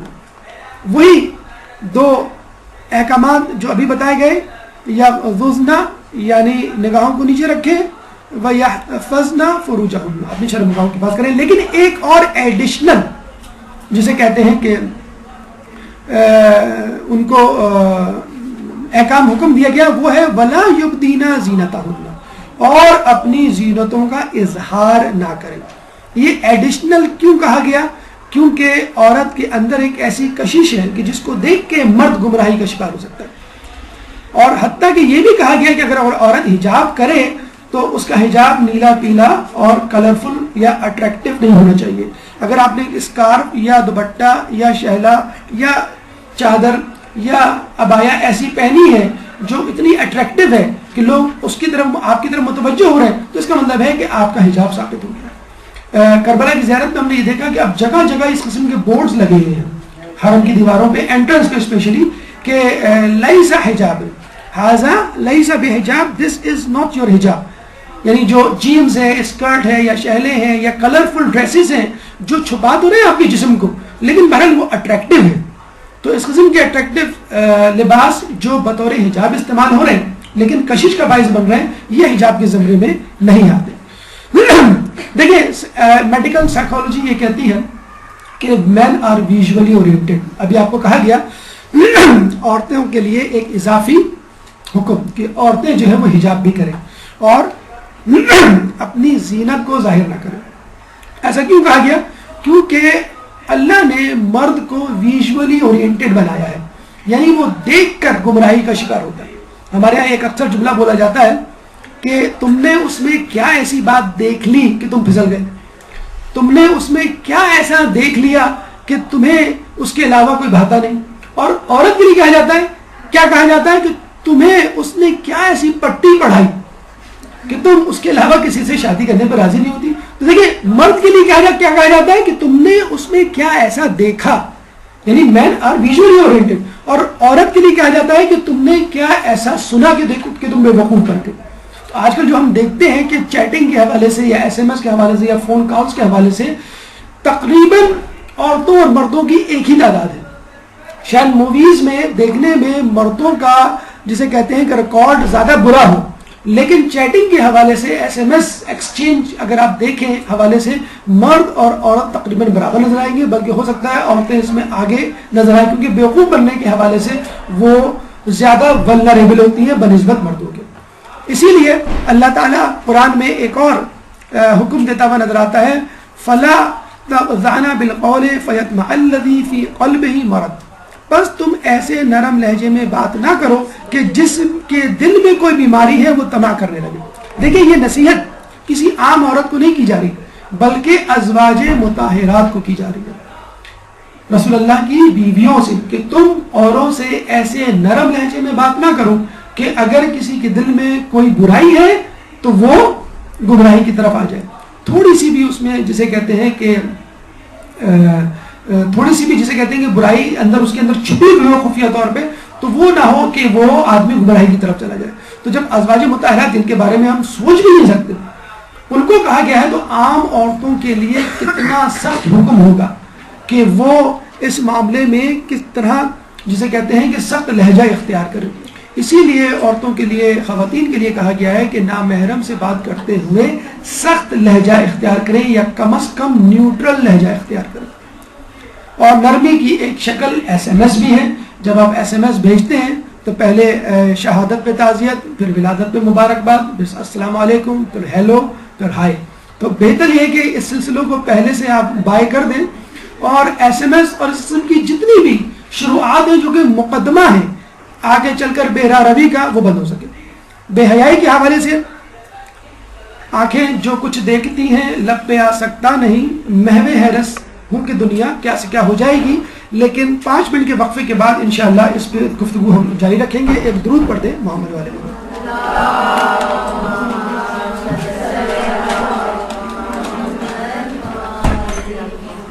اعوذ باللہ من الشیطان اللعین الرجیم. بسم اللہ الرحمن الرحیم.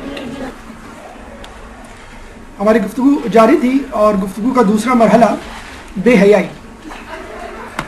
بے حیائی کے حوالے سے یہ سن لیجئے, اس کا جو انگلش ترجمہ ہے وہ ہے کیسٹس, یعنی یہ لفظ جو ہے کیسٹس سے لیا گیا ہے اور جس کے معنی ہے پیور.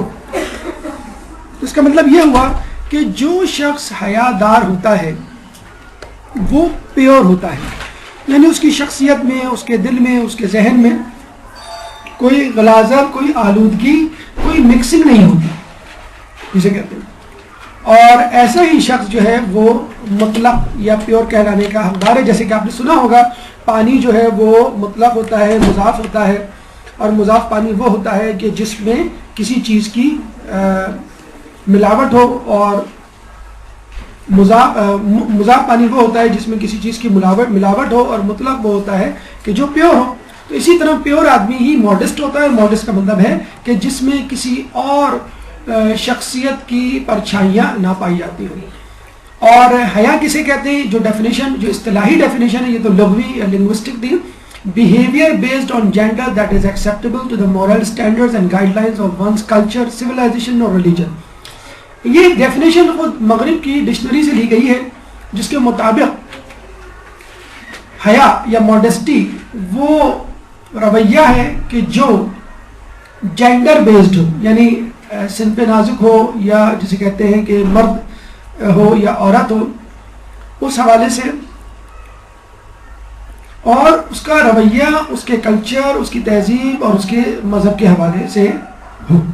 اس کا مطلب کیا ہوا کہ حیا مغرب میں کچھ اور معنی رکھتی ہے اور اسلام میں, اسلامی ملک میں کچھ اور معنی.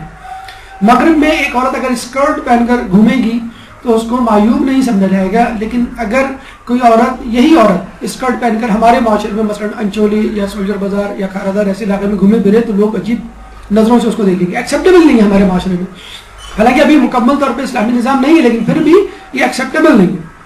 تو مغرب ہمیں یہ سکھانے, بتانے کی کوشش نہ کرے کہ ہم حجاب کریں یا نہ کریں, ہم اسکارف پہنیں یا نہ پہنیں, ہم نقاب لگائیں کہ نہ لگائیں. یہ ہمارے اپنے کلچر, اپنی سویلائزیشن اور اپنے ریلیجن کی ڈیفینیشنز ہیں جو ہمیں فالو کرنی ہیں. زنا کے بارے میں کہا گیا وَلَا تَقْرَبُوا الزِّنَا إِنَّهُ كَانَ فَاحِشَةً وَسَاءَ سَبِيلًا, کہ اس کے قریب بھی نہ جاؤ, زنا کے قریب بھی نہ جاؤ, کیونکہ بے شک یہ بڑا فحش کام ہے اور گمراہی کی, برائی کا راستہ ہے. اور کاموں کے بارے میں کہا گیا کہ یہ کام نہ کرو, فلاں گناہ نہ کرو, غیبت نہ کرو, چوری نہ کرو, خیانت نہ کرو. لیکن زنا کے لیے کہا گیا کہ اس کے قریب بھی نہ جاؤ, یعنی اس کے جو مقدمات ہیں, وہ چیزیں جو آپ کو زنا کروا سکتی ہیں ان کے قریب بھی نہ جاؤ. وہ خود اتنی بری ہے کہ ان سے ہمیں بچنا چاہیے, چاہے جائے کہ خود یہ فعل قبیح. اور ایک بات جو آپ نے دیکھی ہوگی, سنی ہوگی, کہ آج کل آئے دن مرگ مفاجات یعنی ناگہانی اموات ہوتی رہتی ہے. آسٹریلیا کے جنگلوں میں آگ لگنا جون جولائی میں اور کوئی عجیب سی بات نہیں. امریکہ میں جون جولائی میں سیلاب آنا, ٹورنیڈو آنا, کوئی جسے کہتے ہیں کہ عجیب سی بات, چھمبے کی بات نہیں. پاکستان میں یا ہیٹی میں یا افریقن کنٹریز میں سیلاب آنا کوئی اچنبے کی بات نہیں. آئے دن سینکڑوں افراد, کچھ نہیں تو جہاز گر کے تباہ ہو جاتا ہے, کچھ نہیں تو پانی کا جہاز غرق ہو جاتا ہے اور سینکڑوں افراد مر جاتے ہیں، کچھ نہیں تو بس ٹکرا جاتی ہے آپس میں، اس میں سینکڑوں افراد مر جاتے ہیں، ٹرین پٹری سے اتر جاتی ہے، تو آئے دن کوئی نہ کوئی حادثہ رونما ہوتا ہے، 100 150 1000 2000 افراد لقمہ اجل بنتے رہتے ہیں۔ تو یہ زنا عام ہونے کی نشانی ہے کہ جب مرگ مفاجات یعنی اچانک موتیں جو ہے وہ عام ہو جائیں گی۔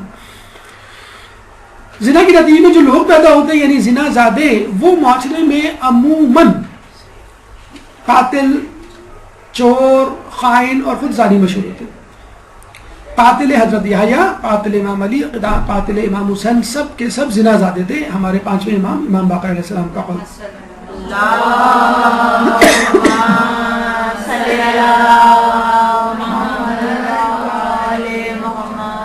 امریکہ اور یورپ میں اس وقت جو بچے ہو رہے ہیں وہ عموماً بغیر شادی کے پیدا ہو رہے ہیں۔ ابھی ایک امریکن جوڑے جو کہ دونوں اداکار ہیں، اداکار اداکارہ نے شادی کی ہے، جس میں ان کے 4 بچوں نے شرکت کی اور تمام کی عمریں تقریباً 10 سال سے اوپر تھی، یعنی ان کو 10 سال بعد شادی کرنے کا خیال آ رہا ہے کہ بچے کیا کہیں گے کہ آپ دونوں میں تعلق کیا ہے۔ تو یہ وہاں کی ابھی ایک بھارتی اداکار اداکارہ کی شادی ہوئی تو پتہ چلا کہ وہ کئی عرصے سے ایک ساتھ رہ رہے ہیں، ایک ہی مکان میں، ایک ہی فلیٹ میں، اب انہوں نے جا کے شادی کی ہے۔ خود ایران میں تمام ایران کی بات نہیں کر رہا، تہران میں کچھ علاقے ایسے ہیں کہ جہاں پہ مرد اور عورتوں میں ساتھ رہنے کا رجحان پیدا ہو رہا ہے، اور وہاں کے باقاعدہ ایک رسالے نے ازدواج ابیض کے نام سے ٹائٹل سٹوری چھاپی کہ یہ شادیاں عام ہو رہی ہیں کیونکہ نوجوان لڑکے لڑکیاں یہ کہہ رہے ہیں کہ فقط 1-2 مرتبہ ملنے سے ہم ایک دوسرے کو نہیں سمجھ سکتے، ہمیں چاہیے کہ ہم ایک ساتھ رہیں۔ تو جب آپ ایک ساتھ رہیں گے تو پھر آپ کچھ عرصے بعد کہیں گے ابھی اب شادی کی ضرورت ہی کیا ہے جب ہم ساتھ رہ رہے ہیں۔ تو یہ دیکھیں یہ گمراہی جو ہے وہ کہاں تک چلی جاتی ہے، اور زنا کے نتیجے میں جو لوگ پیدا ہوتے ہیں وہ کسی کام کے نہیں ہوتے۔ اولاد آدم میں ہر شخص کے لیے کہ ہر عضو کے لیے زنا کا ایک حصہ ہے جس سے وہ ضرور بہرہ دور ہوتا ہے۔ آنکھ کا زنا اس حرام کی طرف دیکھنا ہے، پاؤں کا زنا اس حرام کی طرف چلنا ہے، کان کا زنا حرام باتوں کو سننا ہے، یعنی جو چیز زنا کی طرف لے جائے گی وہ چیز جو ہے حرام ہوتی چلی جائے گی، اور جو عضو اس کام میں ملوث ہوگا اس عضو کا زنا شروع ہو جائے گا۔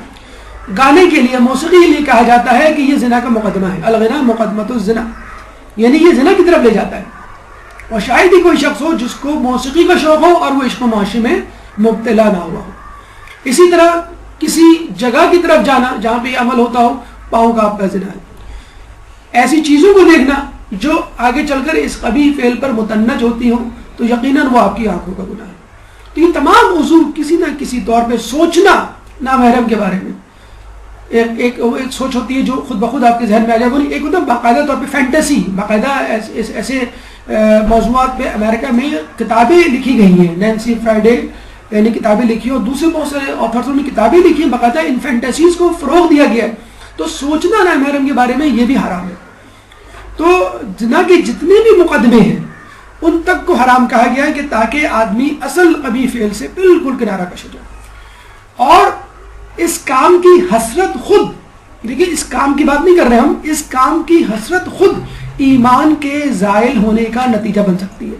ایک شخص تھا جب اس کے مرنے کا وقت قریب آیا تو اسے کہا گیا کہ تم کلمہ طیبہ پڑھو، اور اس کے منہ سے کلمہ طیبہ نہیں نکلتا تھا۔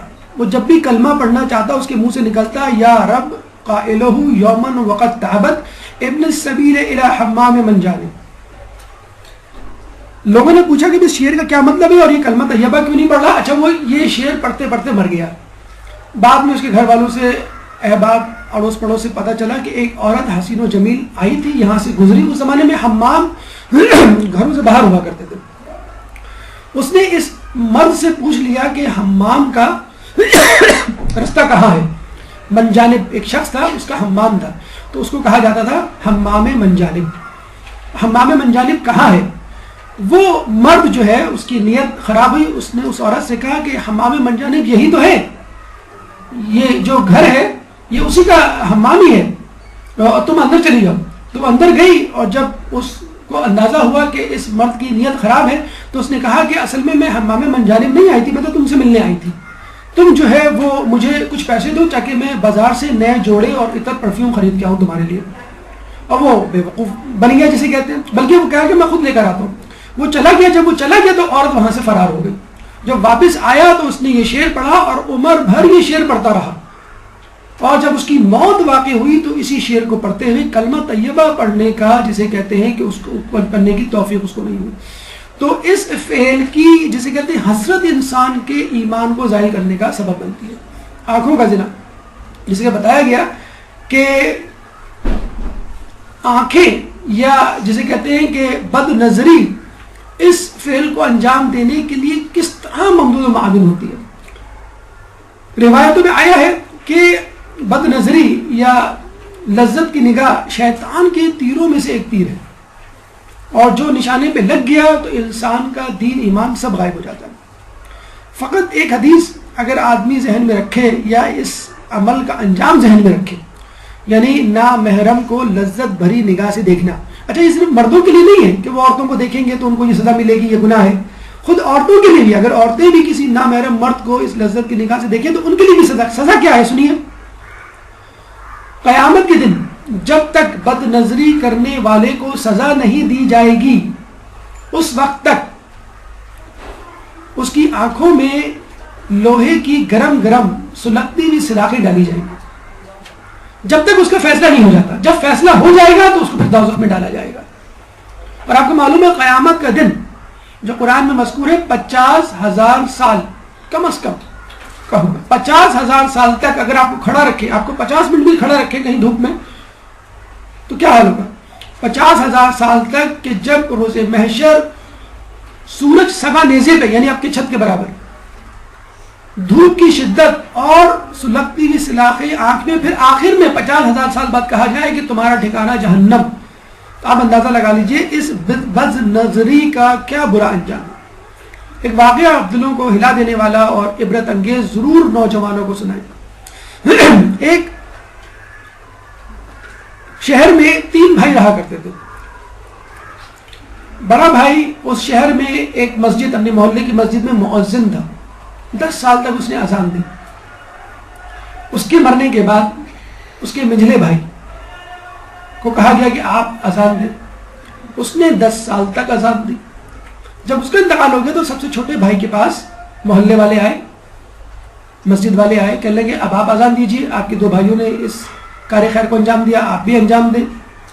تو اس نے کہا کہ میں اذان نہیں دے سکتا.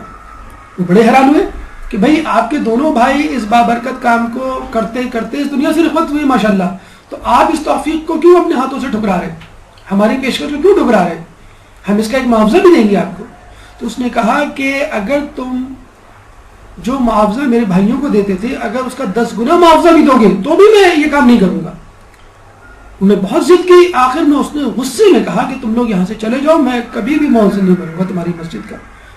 تو لوگ خیر بہرحال مایوس تو ہو گئے. انہوں نے یہ کہا کہ ٹھیک ہے ہم چلے جاتے ہیں، لیکن کم از کم آپ وجہ بتلا دیں، پھر ہم آپ سے اصرار نہیں کریں گے. تو کہتے ہیں کہ اس شخص نے رو رو کے کہانی سنائی اور یہ کہا کہ میرا بڑا بھائی جب اس دنیا سے گیا تو وقت آخر میں اس کے سرحانے تھا اور سورہ یاسین کی تلاوت کرتا تھا. ہمارے یہاں ہے کہ اگر سورہ یاسین کی تلاوت کی جائے وقت آخر تو موت کا جو ہے وہ وقت آسان ہو جاتا ہے. تو میرے بھائی نے غصے سے کہا کہ یہاں سے چلے جاؤ، قرآن میرے سامنے تلاوت نہ کرو.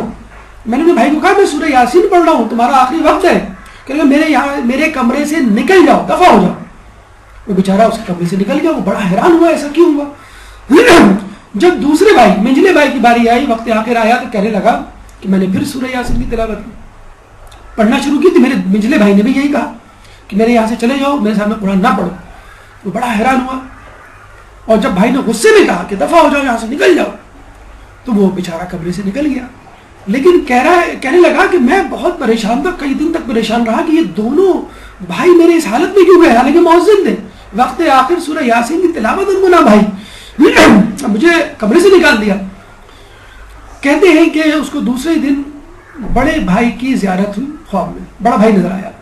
اس نے فوراً اپنے بڑے بھائی سے پوچھا کہ تم کس حال میں ہو؟ کہ بڑے برے حال میں ہو. کہ کیوں، خیریت؟ کہنے لگے مجھے عذاب دیا جا رہا ہے. کہنے لگے کیوں، ایسا کیوں ہوا؟ کہنے لگے جب میں ممبر پہ جایا کرتا تھا اور جب اذان دیا کرتا تھا چھت پہ مسجد کی جایا کرتا تھا، اذان دیا کرتا تھا، تو اذان دیتے ہوئے مسجد کے آس پڑوس پہ میری نگاہ پڑتی تھی اور لوگوں کے گھر، ان کے صحن اور اس میں موجود افراد پہ بھی نظر پڑتی تھی. تو مجھے وہاں پہ خواتین نامحرم لڑکیاں نظر آتی تھی تو میں ان کو دیکھا کرتا تھا. اس اذان کے دوران میں آس پاس کی نامحرم رہنے والی خواتین پہ نگاہ ڈالا کرتا تھا. فقط یہ کام اس نے نعوذ باللہ زندگی بھر 10 سال کیا.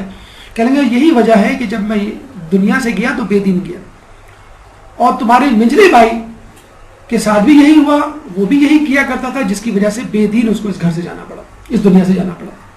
تو آپ دیکھ لیں، فقط دیکھنے کی سزا ہے تو اس قبیح فعل کو کرنے کی کتنی سزا ہوگی.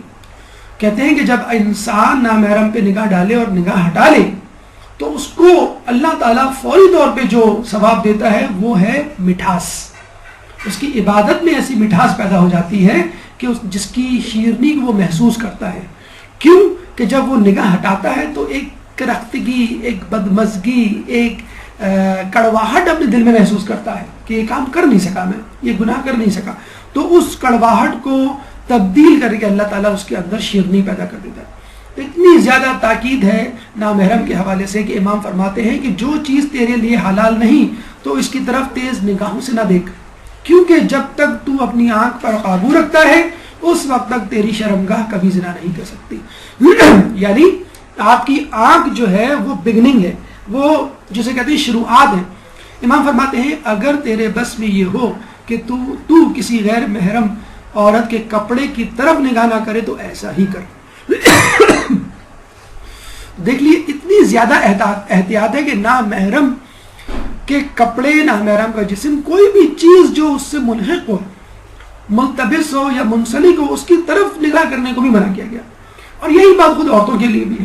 لیکن ظاہر سی بات ہے کہ مردوں کی نگاہوں کے حوالے سے ہم نے کہا گیا ویژولی اورینٹڈ، اور حجاب کا حکم جو ہے وہ عورتوں پر ہے، مردوں میں بھی ہے، لیکن عورتوں پہ جس طرح کا حجاب ہے اس طرح کا حجاب ہے، مردوں پہ نہیں ہے. دونوں کی اس معاملے میں احتیاط کرنی چاہیے. ان سے منسلک جو چیزیں ہیں اس پر بھی نگاہ ڈالنے کو جسے کہتے ہیں کہ منع کیا گیا ہے. اور اہم بات جو جسے کہتے ہیں کہ سمجھ میں آ جانی چاہیے، امام کے سامنے ایک شخص آیا اور اس نے بہت ضد کی کہ امام یہ میں کام کرنا چاہتا ہوں، مجھے اجازت دیجیے. امام نے بہت سمجھایا، جب وہ نہیں سمجھا تو امام نے فقط یہ کہا کہ کیا تو چاہتا ہے کہ تیری گھر کی خواتین کے ساتھ بھی یہ کام کیا جائے؟ دوسروں کی خواتین کی طرف پاک دامن رہو کہ اس سے تمہاری خواتین پاک دامن رہیں گی. کوئی شخص نہیں چاہتا کہ جو وہ کام یا قبیح فعل کرنا چاہتا ہے کسی کے لیے اس کی گھر کی خواتین کے ساتھ ہو. نہ کوئی گھر کی خاتون خانہ یہ چاہیں گی کہ جو کام کسی مرد کے ساتھ میں کرنا چاہتی ہوں وہ کام میرے مردوں کے ساتھ ہو. تو خود ایمان کی، مومن کی ڈیفینیشن میں یہ شامل ہے کہ مومن وہ ہے کہ جو اپنے لیے وہی پسند کرے جو دوسروں کے لیے کرتا ہے. تو جو کام آپ اپنے گھر والوں کے لیے پسند نہیں کر سکتے وہ دوسروں کے لیے کیوں پسند کرتے ہو؟ ان تمام بیماریوں کا، گناہوں کا علاج کیا ہے؟ شادی، خانہ آبادی. لیکن ہمارے ہاں شادی کو اس طرح کا چوچوں کا مربع بنایا ہوا ہے اور لطائف کی ایسی بھرمار ہے کہ لوگ جو ہیں شادی کو ایک جرم سمجھتے ہیں اور منہ چھپاتے پھرتے. اور ہمیں نہیں معلوم یہ منہ چھپانے کی رسم کب اور کہاں سے نکلی. اب بہرحال شاید یہ نہیں ہوتا، لیکن ایک زمانے میں منہ چھپانے کی رسم تھی، یعنی صحرا جسے کہتے ہیں کہ باندھنے کی رسم تھی، کہ گویا وہ کوئی ایسا غلط کام کرنے جا رہا ہے کہ اگر پکڑا گیا تو مسئلہ ہوگا. یا شاید ان لوگوں کے لیے جو دوسری شادی کرنے جا رہے ہو کہ ان کو جو ہے وہ نکاح خواہ پہچان نہ سکے کہ دوسری مرتبہ کیسے آ گئے. بہرحال اس طرح اس کو بٹھایا جاتا ہے کہ یہ تمہاری چار دیواری ہے، یہ قید خانہ، ابھی شیر تم پر ابھی تم پہ حملہ کرنے والا ہے. ابھی ہم نے دیکھا کہ ایک لطیفہ سرکولیٹ ہو رہا ہے، وہ مختصراً ہم آپ کو بتا دیں کہ اب ہمارے یہاں بھی یہ لطائف شروع ہو گئے. کہ ایک نے پوچھا کہ یار یہ جو مولوی حضرات پڑھتے ہیں ان کے ہاتھوں اور یہ پورا جملہ جو ہوتا ہے پھر معلوم، دوسرا بھی کہتا ہے معلوم، تو ہمیں صرف لفظ معلوم ہے، باقی نہیں معلوم. کہ اصل میں یہ بولتے ہیں کہ دولہے کو بتانا چاہتے ہیں، بلکہ دولہے کے وکیل کو بتانا چاہتے ہیں کہ دیکھو شادی کے بعد کیا کیا پریشانیاں ہوں گی تم کو معلوم. وہ کہتا ہے کہ ہاں ہمیں تم سے زیادہ معلوم. کہتے تمہیں جو ہے گھر کے باہر کا حساب دینا پڑے گا، معلوم. کہتا ہمیں گھر کے اندر کا حساب دینا پڑے گا، یہ معلوم. کہہ لیں گے تمہیں جو ہے بغیر نمک کا کھانا کھانا پڑے گا، کہہ لیں گے ہمیں بعض وقت کھانا بھی نہیں کھانا پڑے گا، یہ بھی معلوم. تو وہ جسے کہتے ہیں کہ تمہیں ہر بات پہ جو ہے وہ سوری کرنا پڑے گا، کہہ لیں گے بات پہ بھی ہمیں سوری کرنا پڑے گا، ہم کو معلوم. وہ دونوں ایک دوسرے کو بولتے ہیں، پھر 5 مرتبہ بول کے کہتے ہیں کہ دولہے کی طرف دیکھیں کہ تم کو معلوم ہے، نہیں اس کو تو کچھ بھی نہیں معلوم. تو اب دیکھیں اس قسم کے لطیفے، اچھا اس قسم کے لطیفے عشق و معاشرے اور رومانس کے حوالے سے نہیں عام ہوں گے، لیکن شادی بیاہ کے حوالے سے، نکاح کے حوالے سے، ایک لیگل ایک حلال کام کے حوالے سے بالکل اسے کہتے ہیں کہ وہ لطیفہ بھی دیکھیں پورا سرکولیٹ کرنا لگے، پتہ نہیں آپ لوگ وہ پہنچا کہ نہیں پہنچا، لیکن بہرحال یہ اس قسم کے لطیفے بڑے عام ہیں. دیکھیں ایک حدیث میں ہے کہ جو نوجوان نوجوانی میں شادی کرتا ہے اس کا شیطان چیخ اٹھتا ہے اور کہتا ہے ہائے افسوس اس نے مجھ سے اپنا دین بچا لیا. دیکھیں غور کریں، امام نے فقط یہ نہیں کہا جو شادی کرتا ہے، بلکہ کیا کہا جو نوجوان شادی کرتا ہے، پھر یہ بھی کہا جو نوجوان نوجوانی میں شادی کرتا ہے، یعنی جتنی جلدی شادی ہو اتنا بہتر ہے. اور دیکھیں یہ ہمارے معاشرے میں بھی ہے. ایک اور لطیفہ ذہن میں آیا ہے، کہیں تو وہ بھی سنا دوں کہ عورتوں کے حوالے سے، لیکن یہ لطیفہ آپ مردوں پہ بھی بآسانی چشمہ کر سکتے ہیں کہ 20 سال کی عمر میں جب لڑکی سے پوچھا جاتا ہے کہ تمہارا رشتہ آیا ہے تو لڑکی پوچھتی ہے کیسا ہے لڑکا، اور 25 سال میں جب کہا جاتا ہے اسی لڑکی سے تمہارا رشتہ آیا ہے تو وہ لڑکی کہتی ہے لڑکا کتنا کماتا ہے. اور جب 30 سال میں لڑکی سے کہا جاتا ہے کہ تمہارا رشتہ آیا ہے تو لڑکی کہتی ہے کہاں ہے. یہی چیز ہم مردوں پہ بھی رکھ لیں. فرض کر لیں ان کی جو ایج گروپ ہے وہ 25 سے شروع کر دیں کہ وہ بھی یہی کہتے ہیں لڑکی کیسی ہے، پھر پوچھتے ہیں کہ لڑکی کیا کرتی ہے. یعنی اب لڑکوں کو بھی فکر ہو گئی ہے کہ لڑکی کیا کرتی ہے، کیا کیریئر ہے، کتنا کماتی ہے کہ وہ میرے اکانومیکل افیئرز میں جو ہے وہ کنٹریبیوٹ کر سکے. اور پھر جب عمر گزر جاتی ہے تو کہتے ہیں ہاں بھائی ٹھیک ہے جو بھی مل جائے. تو یہ حدیث میں موجود ہے. یہ ہمارے یہاں جو رشتوں کا جو پرابلم ہوتا ہے وہ یہی ہوتا ہے. آج کل بڑے افسوس کے ساتھ کہنا پڑتا ہے مد حضرات کی حد تک تو سمجھ میں آتا ہے ہمیں کیریئر کی دوڑ اور روزگار کی فکر. اب خواتین نے جو ہے اپنی ماؤں نے اپنی بچیوں پہ یہ جسے کہتے ہیں بوجھ ڈال دیا ہے کہ کچھ بن جاؤ پھر شادی کرنا. پہلے لڑکوں کے لیے کہا جاتا ہے کچھ بن جاؤ پھر شادی کرنا. اب لڑکیاں بیچاری جو ہے وہ ڈاکٹر بن رہی ہیں، انجینئر بن رہی ہیں، جو وہ PhDs کر رہی ہیں. یہ ہم نہیں کہہ رہے کہ وہ ڈاکٹر نہ بنے، انجینئر نہ بنے یا کیریئر چیز نہ کرے، لیکن کیریئر کا مقصد اپنے آپ کو تعلیم سے آراستہ کرنا ہو، اپنی نسل کی تربیت کرنا ہو، بہت اچھی بات ہے. لیکن آپ ذہن میں ابھی سے یہ ڈال لیں گے، یقین کیجئے کہ اب لڑکیوں کے ذہنوں میں یہ ہونے لگا ہے کہ ارے خدا نہ خواستہ کچھ ہوا اور علیحدگی ہو گئی تو کم از کم میرے پاس ایک جاب تو ہوگی، میرے پاس ایک جسے کہتے ہیں کہ سہارا تو ہوگا اپنے ٹیلنٹ کا، اپنی ڈگری کا. تو اگر آپ لڑکیوں کو اس چیز میں جھونک دیں گے کہ ان کو کیریئر بنانا ہے، ان کو جاب کرنی ہے اور اسی مقصد کے لیے جاب کرنی ہے کہ اس کا اپر ہینڈ رہے. اب یہ بھی ایک جسے کہتے ہیں کہ لڑکیوں کے ذہنوں میں ڈالا جا رہا ہے کہ تمہارا اپر ہینڈ رہے گا، اگر تمہارے ہاتھ میں جاب ہوگی، تم کیریئر والی ہوگی تو تم اپنا روپ ڈال سکتی ہو، تم اپنی باتیں منوا سکتی ہو. تو یہ بھی ایک نگیٹو اپروچ ہے تعلیم اور کیریئر کے حوالے سے. تو اگر لڑکیاں اپنے کیریئر کو چیز کر رہی ہیں تو بہت اچھی باتیں کرنا چاہیے، لیکن کیا ضروری ہے کہ وہ اپنے کیریئر کو اڈاپٹ کر کے پھر اس جیسی جاب، پھر جاب میں بھی کسی اہم عہدے پر پہنچ کے، فوراً جو جاب ملتی ہے اپنے مطلب کی جاب نہیں ملتی، پھر اس عہدے پہ پہنچ کے پھر ان کی شادی کی جائے. جس طرح مرد اس طرح کرتے کرتے 40 سال کو پہنچ جاتے ہیں، اس طرح عورتیں بھی 30 35 40 کو پہنچ جاتی ہیں. تو کیریئر کی دوڑ جب میں کچھ بن جاؤں، کیونکہ قرآن میں تو کہا گیا ہے کہ ابھی آیت آئے گی کہ ان کو کہہ دو کہ شادیاں کر لیں اور اللہ خود ان کی جسے کہتے ہیں روزگار میں برکت ڈالے گا. شادی شدہ انسان کی 2 رکعت نماز اس کمارے سے افضل ہوتی ہے جو رات بھر نماز پڑھے اور دن کو روزہ رکھے. دین کتنا آسان کر دیا گیا ہے. فقط 2 رکعت نماز میں آپ کو پورے دن کے روزے کا ثواب، فقط 2 رکعت نماز میں رات بھر کی عبادت کا ثواب. کیوں کہ وہ شخص اپنا آدھا ایمان مکمل کر کے بیٹھا ہے، آدھی دوڑ وہ جیت چکا ہے. اس کہتے ہیں بچے کو آپ کہیں کہ بھائی جو ہے وہ تم جو ہے وہ آدھے مارکس لے چکے ہو تو اس کو کتنا اطمینان ہو جائے گا. تو خود بخود آپ کے ایمان میں، آپ کے اعمال میں اضافہ ہو جائے. شادی شدہ مرد کی 2 رکعت نماز ان 70 رکعت سے افضل ہے جو غیر شادی شدہ پڑھتا ہے. اور یقیناً جسے کہتے ہیں بہت اچھا یہ جملہ بھی لکھا ہے، do you want a man dancing behind you in the club or a man in front of you leading the prayer. اور لگ یہی رہا ہے کہ خاتون جو ہے ان کو ڈسکو کلب سے پکڑ کے لے آئی ہیں، ان کو کپڑے بدلنے کی بھی جسے کہتے ہیں کہ مہلت نہیں ملی. تو یہ بہتر ہے کہ انسان شادی کے بعد اپنی عبادت کو جاری رکھے. فقط 2 رکعت 70 رکعت، فقط 2 رکعت آپ کو دن بھر کا روزہ اور رات بھر کی عبادت دلا سکتی ہے. اتنا آسان ہے، مطلب جسے کہتے ہیں کہ دین پہ چلنا، اگر انسان جو ہے وہ شادی شدہ ہو.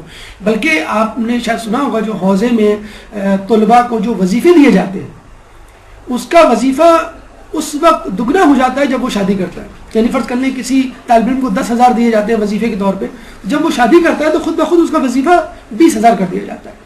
تو جب اللہ تعالیٰ آپ کے لیے آسانی پیدا کرتا ہے تو خود ہم لوگ شادی شدہ لوگوں کے لیے آسانی کیوں نہ پیدا کریں. شادی شدہ جو سویا ہوا ہو اللہ تبارک تعالیٰ کے نزدیک اس روزے دار نمازی سے افضل ہے جو کمارا ہو. ابھی تو 2 رکعت کی بات ہو رہی تھی کہ آپ 2 رکعت پڑھیں گے تو 70 رکعت کا ثواب ملے گا. آپ 2 رکعت پڑھیں گے تو دن بھر کے روزے اور رات بھر کی عبادت کا ثواب ملے گا. اب یہ کہا جا رہا ہے کہ آپ کچھ نہ کریں, فقط سو جائیں گھر میں آ کے. یہ جو سونا ہے یہ خود اس روزے دار نمازی سے افضل ہے جو کمارا ہے. شادی شدہ شخص جو سو رہا ہو وہ اس نمازی اور روزے دار سے افضل ہے جو کمارا ہو. اسی لیے قرآن میں جیسے اچھا ہمارے یہاں ایک مسئلہ کیا ہے, اب جب نکاح کو شادی کرنے کی باتوں کو پروموٹ کیا جائے تو لوگ کہتے ہیں بھائی ہمارے پاس پیسے نہیں ہیں. اچھا یہ ہمارے معاشرے کا مسئلہ نہیں ہے. خود ایران کے حوالے سے جو ابھی ہم نے بات کی, کچھ علاقوں میں اس قسم کا ہو رہا ہے ازدواج الابیض, تو ان سے پوچھا گیا تو لڑکیوں نے یہی جواب دیا کہ لڑکوں نے خصوصی طور پہ کہ بھائی اس میں خرچہ اتنا ہے, شادی میں ہم کیا کریں. آپ سعودی عرب نکل جائیں, آپ جو ہے ویسٹرن کنٹریز کہیں بھی نکل جائیں تو وہ یہی کہتے ہیں کہ بھائی ڈاکیومنٹیشن ہے, لیگل پروسیسنگ ہے اور یہ اتنا زیادہ پیسے کے خرچہ ہے, اگر ہم ویسے ہی رہیں تو کیا ضرورت ہے یہ سب ڈاکیومنٹیشن کرنے کی. تو ہم نے خود شادی کو جسے کہتے ہیں کہ ایک مشکل عمل بنا دیا ہے, اور یہی روکتے ہیں کہ پیسے نہیں ہیں لڑکی کے پاس یا لڑکی کے پاس جہیز نہیں ہے.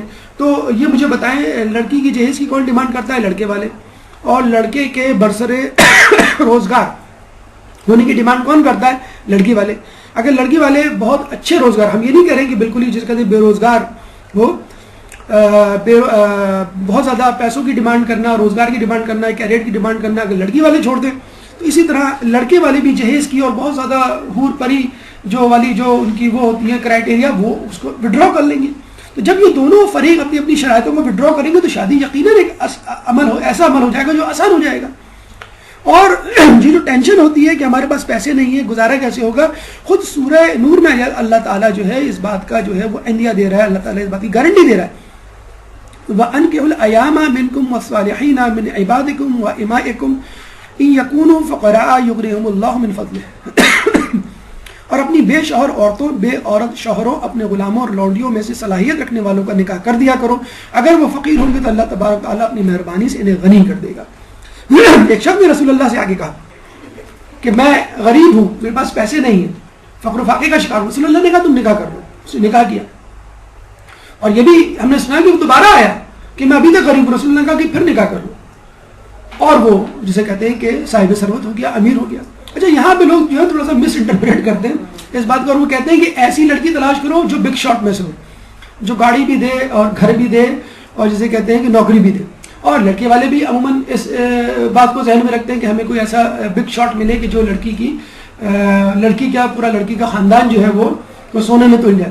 تو جب دونوں کی نیتوں میں ایک بزنس ہوگا, تعلق نہیں ہوگا, تو اس کا انجام بھی بزنس جیسا ہوگا کہ ہو سکتا ہے آپ کو فائدہ ہو جائے, ہو سکتا ہے آپ کو نقصان ہو. جو کوئی شادی کرے گا اس نے اپنا آدھا دین بچا لیا, بس آدھے دین کے بارے میں اللہ سے ڈرو. اچھا اکثر یہ جملہ بھی بولا جاتا ہے انگلش میں, بیٹر ہاف, مائی بیٹر ہاف. تو یہ حقیقت میں حدیث کے حوالے سے ہے کہ بیٹر ہاف کیا, وہ تو آدھا دین ہے. بالکل جیسے ابھی ہم نے آپ کے سامنے پیش کیا کہ ایک بچے کو, کہ اسٹوڈنٹ کو کہہ دیا جائے کہ بھائی آدھے مارکس مل گئے, پاسنگ مارکس مل گئے, اب باقی مارکس کی فکر کرو. تو جو ہے شادی کرتا ہے اس نے اپنا آدھا دین بچا لیا, باقی یہ آدھا دین کی وہ فکر کرو. حدیث میں کہ تم میں سے بدترین لوگ کنوارے لوگ ہیں, اور تم میں رذیل ترین مردے کنواروں کے مردے ہیں. یعنی جو زندوں میں ہیں ان میں بھی بدترین لوگ وہ ہیں جو کنوارے ہیں, اور جو مر چکے ہیں ان میں بھی بدترین لوگ وہ ہیں جو کنوارے ہیں. دیکھیں ایک میڈیکل میں آپ کو ریزن بتاتا ہوں. ہمارے جسم میں بہت سارے ایلیمنٹس اور کمپاؤنڈز ہیں. کچھ کمپاؤنڈز ایلیمنٹس ایسے ہیں جس میں چارج ہوتا ہے, اور میڈیکل سائنس کے اسٹوڈنٹ ہونے کے ناطے آپ کو معلوم ہوگا کہ جس ایلیمنٹ پہ چارج ہوتا ہے اٹ از ہائیلی ریئیکٹیو. وہ کسی ایلیمنٹ سے, کمپاؤنڈ سے ملنے کی بہت صلاحیت رکھتا ہے, اور جتنے زیادہ چارج ہوں گے اتنا زیادہ اس میں کیپیسٹی ہوگی کسی ایلیمنٹ کمپاؤنڈ سے ملنے کی. ایسے ہائیلی چارج پارٹیکلز کو ہم فری ریڈیکلز کہتے ہیں. اور جب یہ کسی سے ملتے ہیں تو پھر یہ نہیں دیکھتے کہ مجھے اس سے لنک اپ ہونا چاہیے کہ نہیں, وہ کسی سے جا کے مل جاتے ہیں. ایک سیدھے سادے کمپاؤنڈ سے جا کے مل جائیں گے جو آلریڈی انگیجڈ ہو, اور پھر اس میں وہ توڑ پھوڑ شروع کر دیتے ہیں. اسی طرح ایک کنوارا شخص, لڑکی یا لڑکا, جب وہ کنوارا ہوگا تو یقیناً اس کے دل میں برے خیالات آئیں گے, اور یقیناً وہ برے خیالات کی پیروی کرتے ہوئے کچھ ناجائز تعلقات اپنانے کی کوشش کرے گا, ذرائع اپنانے کی کوشش کرے گا, جس میں دوسرے خاندان کے اندر توڑ پھوڑ ہو جاتی ہے. جسے کہتے ہیں کہ مرد کوئی خاتون خانہ جو اپنے شوہر کے دفتر فون کرے یا کوئی لڑکی اٹھائے، وہ فوراً ان کے آفس پہنچ جاتی ہیں کہ بھئی یہ کون لڑکی تھی، بلکہ وہ سیکریٹری تھی ان کی. تو بہرحال ایک جسے کہتے ہیں کہ جب بھی کوئی نامحرم بیچ میں آتا ہے، شکوک و شبہات کی دیوار اور خاندان میں توڑ پھوڑ جسے کہتے ہیں کہ وہ شروع ہو جاتی ہے. 3 قسم کے لوگ بروز قیامت عرش الہی کے سائے میں ہوں گے. ایک معاون شادی، خدمت گزار اور رازدار، یعنی جو شخص شادی میں معاونت کرتا ہے وہ تک عرش الہی کے سائے میں لائی ہوگا. یعنی جو خواتین ہیں، دیکھا ہوگا کچھ خواتین جو ہے وہ رشتوں کو لگاتی ہیں اور شادیاں کرواتی ہیں. اگر کوئی قرضہ دیتا ہے یا جسے کہتے ہیں کہ کوئی تصدیق بھی کر دیتا ہے یا جسے کہتے ہیں اپنی ضمانت بھی دیتا ہے، تو یہ تمام لوگ جو شادی میں کسی نہ کسی مرحلے میں کام آتے ہیں وہ معاون شادی ہیں اور عرش الہی کے سائے میں ہوں گے بروز قیامت. ایک چیز، ایک ٹپ، ورنہ تو بہت تفصیلی گفتگو کسی اور وقت ہم کر سکتے ہیں، کہ جو مشکلات ہم نے کہا ہوا ہے، مثلا ہم نے کہا کہ معاشی مشکلات ہیں، مثلا یہ کہ جہیز کا مسئلہ ہے، لڑکے کے روزگار کا مسئلہ ہے، بلکہ خود شادی کا جو خرچہ ہے. دیکھیں آج کل جو ہے وہ جگہوں پہ بینکویٹ ہال بن گئے اور وہ شادی ہال والے یہی کہتے ہیں کہ بھائی بارش ہو گئی تو ہمارا ذمہ نہیں ہے، اور یہ بھائی بارش کا موسم ہی نہیں ہے، وہ آپ کو ڈرا رہے ہوتے ہیں اور یہ کہتے ہیں بھائی بینکویٹ ہال میں کریں. آپ کو تھکا ہوا سا وہ جسے کہتے ہیں کہ اے سی لگا دیتے ہیں، ہلکی پھلکی ہوا آ رہی ہوتی ہے اور آپ خوش، اور اس کا خرچہ 5 گنا ہو جاتا ہے، ایک دم سے لاکھوں میں چلا جاتا ہے. 20,000 کا ہال جو ہے لاکھ میں ہو جاتا ہے. آپ یہ شادیاں مسجدوں میں کیوں نہیں کرتے؟ کتنی برکت ہوگی. در و دیوار، مسجدوں کے در و دیواروں میں کتنی مرتبہ قرأتیں، درود اور مناجات اور دعائیں اور زیارت، کتنی مرتبہ یہ چیزیں، کتنی بابرکت وہ زمین ہوگی جہاں پہ سجدے کیے جاتے ہوں گے، جہاں پہ متقی پرہیزگار لوگ آتے ہوں گے. اور بلکہ یہ بھی ہونا چاہیے کہ آپ وہ کریں شادی یا ولیمہ، اور جو مغربین میں جو لوگ آتے ہیں نمازی، ان کو کہیں کہ آپ بھی شامل ہو جائیں. اب آپ بتائیں جو مسجد میں ریگولر نمازی ہوگا، متقی پرہیزگار ہوگا، جب وہ دعا کے لیے ہاتھ اٹھائے گا تو لڑکے لڑکی کے لیے کتنے دل سے اس کی دعا نکلے گی. دیکھیں میں آپ کو ایک واقعہ سناتا ہوں. ہمارے ایک جاننے والے تھے، وہ کمپنی میں جاب کرتے تھے، ان کی رشتے کی بات چلی تو انہوں نے کہا کہاں کس کمپنی؟ آپ نے کہا میں فلاں کمپنی میں ہوں. تو انہوں نے کہا ٹھیک ہے ہم آپ سے ملنے آئیں گے. لڑکی کے باپ نے کہا، اور وہ لڑکا کافی دیر تک دنوں تک انتظار کرتا، وہ نہیں آئے. اچھا، اس کی عادت تھی کہ وہ جمعے کی نماز کسی جگہ، ظہر کی نماز وہ رستے میں کسی مسجد میں پڑھتا تھا. اتفاق سے اسی مسجد میں لڑکی کے باپ آ گئے ایک دن، وہ بھی جماعت پڑھنے. اب جماعت کے بعد دونوں ٹکرا گئے، الگ سے الگ ہوئی، 5-10 منٹ بعد گفتگو ہوئی، کہاں ہوتے ہیں آپ، کہاں رہتے ہیں، وغیرہ وغیرہ. اور پھر لڑکے نے کہا کہ آپ نے کہا تھا کہ آپ کمپنی آئیں گے، بڑے دنوں سے میں انتظار کر رہا ہوں آپ کا، کب آئیں گے آپ؟ تو لڑکی کے باپ نے کہا بس آپ سے ملاقات کرنی تھی، یہاں ہو گئی، کافی ہے. یقین کیجئے بس اتنی سی بات کہی، اس بات نے خود لڑکے کے دل میں اتنی جگہ بنائی کہ اس نے کہا کہ مجھے نہ لڑکی کو دیکھنا ہے، نہ مجھے جہیز چاہیے، کچھ نہیں چاہیے مجھے.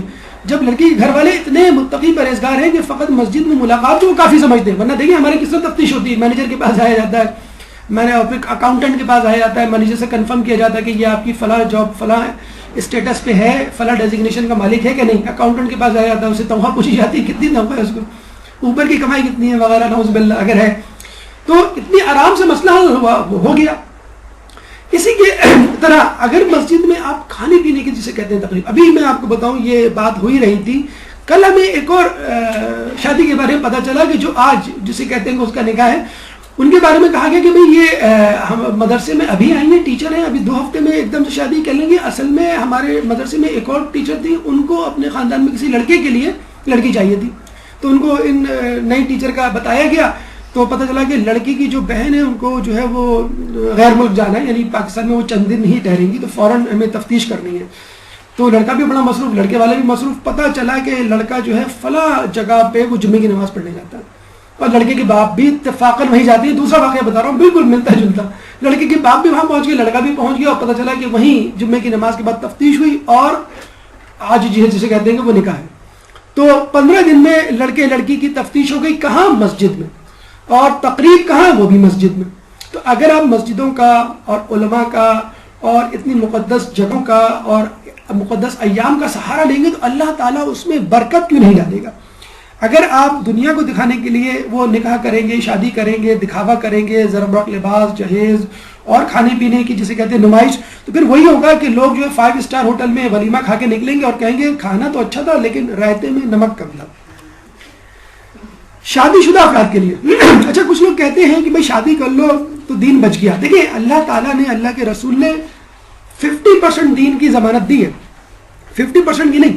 اس کا مطلب یہ نہیں ہے شادی کر لی تو آپ نے مکمل طور پہ آپ بچ گئے. شادی کے بعد بھی چانس ہوتا ہے کہ آپ گمراہی کی طرف چلے جائیں. شادی شدہ افراد کے لیے کچھ ٹپس ہم آپ کو دے رہے ہیں. شادی شدہ افراد مکمل طور پہ اپنے آپ کو محفوظ نہ سمجھیں, کیونکہ بعض اوقات شادی شدہ افراد کو بھی نشانہ بنایا جا سکتا ہے اور وہ بھی اوور کانفیڈنس کا شکار ہو سکتے ہیں. بھائی ہمارے ساتھ کچھ نہیں ہو سکتا, ہمارے ساتھ آدھا ایمان موجود ہے. پہلی بات تو یہ ہے کہ اگر آپ چاہتے ہیں کہ آپ کی ازدواجی زندگی اچھی گزرے, مرد یا عورت میں سے کوئی بھی غلط راستے کا انتخاب نہ کرے, گمراہی کی طرف نہ جائے, تو احادیث میں آیا ہے. یہ جملہ ہمارے یہاں بڑا معیوب ہے, بازاری ہو گیا آئی لو یو کہنا.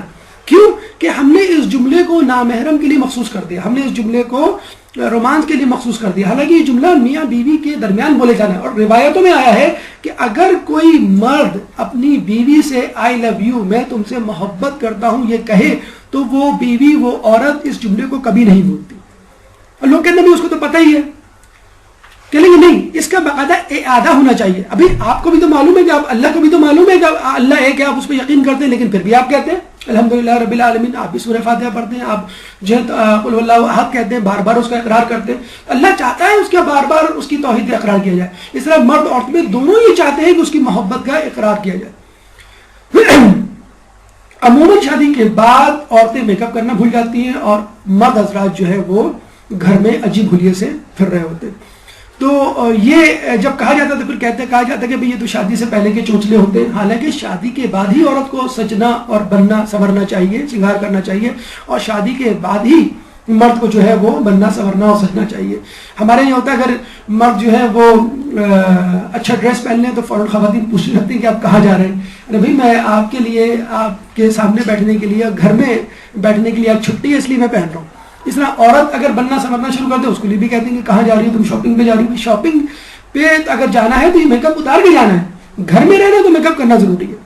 اور امام خود بتا رہے ہیں کہ یہودی عورتیں جو بگڑی ہیں, بے روی کا شکار ہوئی ہیں, کیوں صرف اپنے مردوں, یہودی عورتوں کے بارے میں امام فرماتے ہیں صرف اپنے مردوں کی طرف سے توجہ نہ ملنے کی وجہ سے اور مردوں کا اپنے آپ کو آرائش و لطافت نہ کرنے کی وجہ سے وہ یعنی یہودی عورتیں فساد کی طرف چلی گئیں. یعنی ان کے مردوں نے ان کی طرف توجہ نہیں کی. پھر امام عاقبہ فرماتے ہیں کہ عورت تم سے وہی چاہتی ہے جو تم اس سے چاہتے ہو. مطلب ایک مختصر سے جملے میں پوری ازدواجی زندگی کی کامیابی کا فلسفہ موجود ہے. اپنے لباس کو اچھا رکھو, اپنی رہائش گاہ کو بنا سنوار کر رکھو, حتیٰ کہ تم ایسے بن جاؤ گویا تم لوگوں میں سب سے زیادہ بلند مرتبہ ہو. اگر اللہ تعالیٰ یہ چاہتا ہے کہ آپ زاہد بنے, زاہدانہ زندگی گزاریں, تو اس کا مطلب یہ نہیں ہے کہ آپ جو ہے وہ گندگی غلاظت کا مجموعہ بن جائیں, آپ کا گھر جو ہے وہ گندگی غلاظت کا ڈھیر بن جائے. آپ کو اس طرح بننا ہے کہ آپ جیسا کوئی نہیں, آپ کو اپنا گھر ایسا رکھنا ہے کہ آپ کے گھر جیسا کوئی نہیں. کیوں؟ اللہ جمیل ویحب الجمال, اللہ جمیل ہے اور جمال کو دوست رکھتا ہے. اللہ خوبصورت ہے, اللہ خوبصورتی کو پسند کرتا ہے, خوبصورت انسان کو پسند کرتا ہے.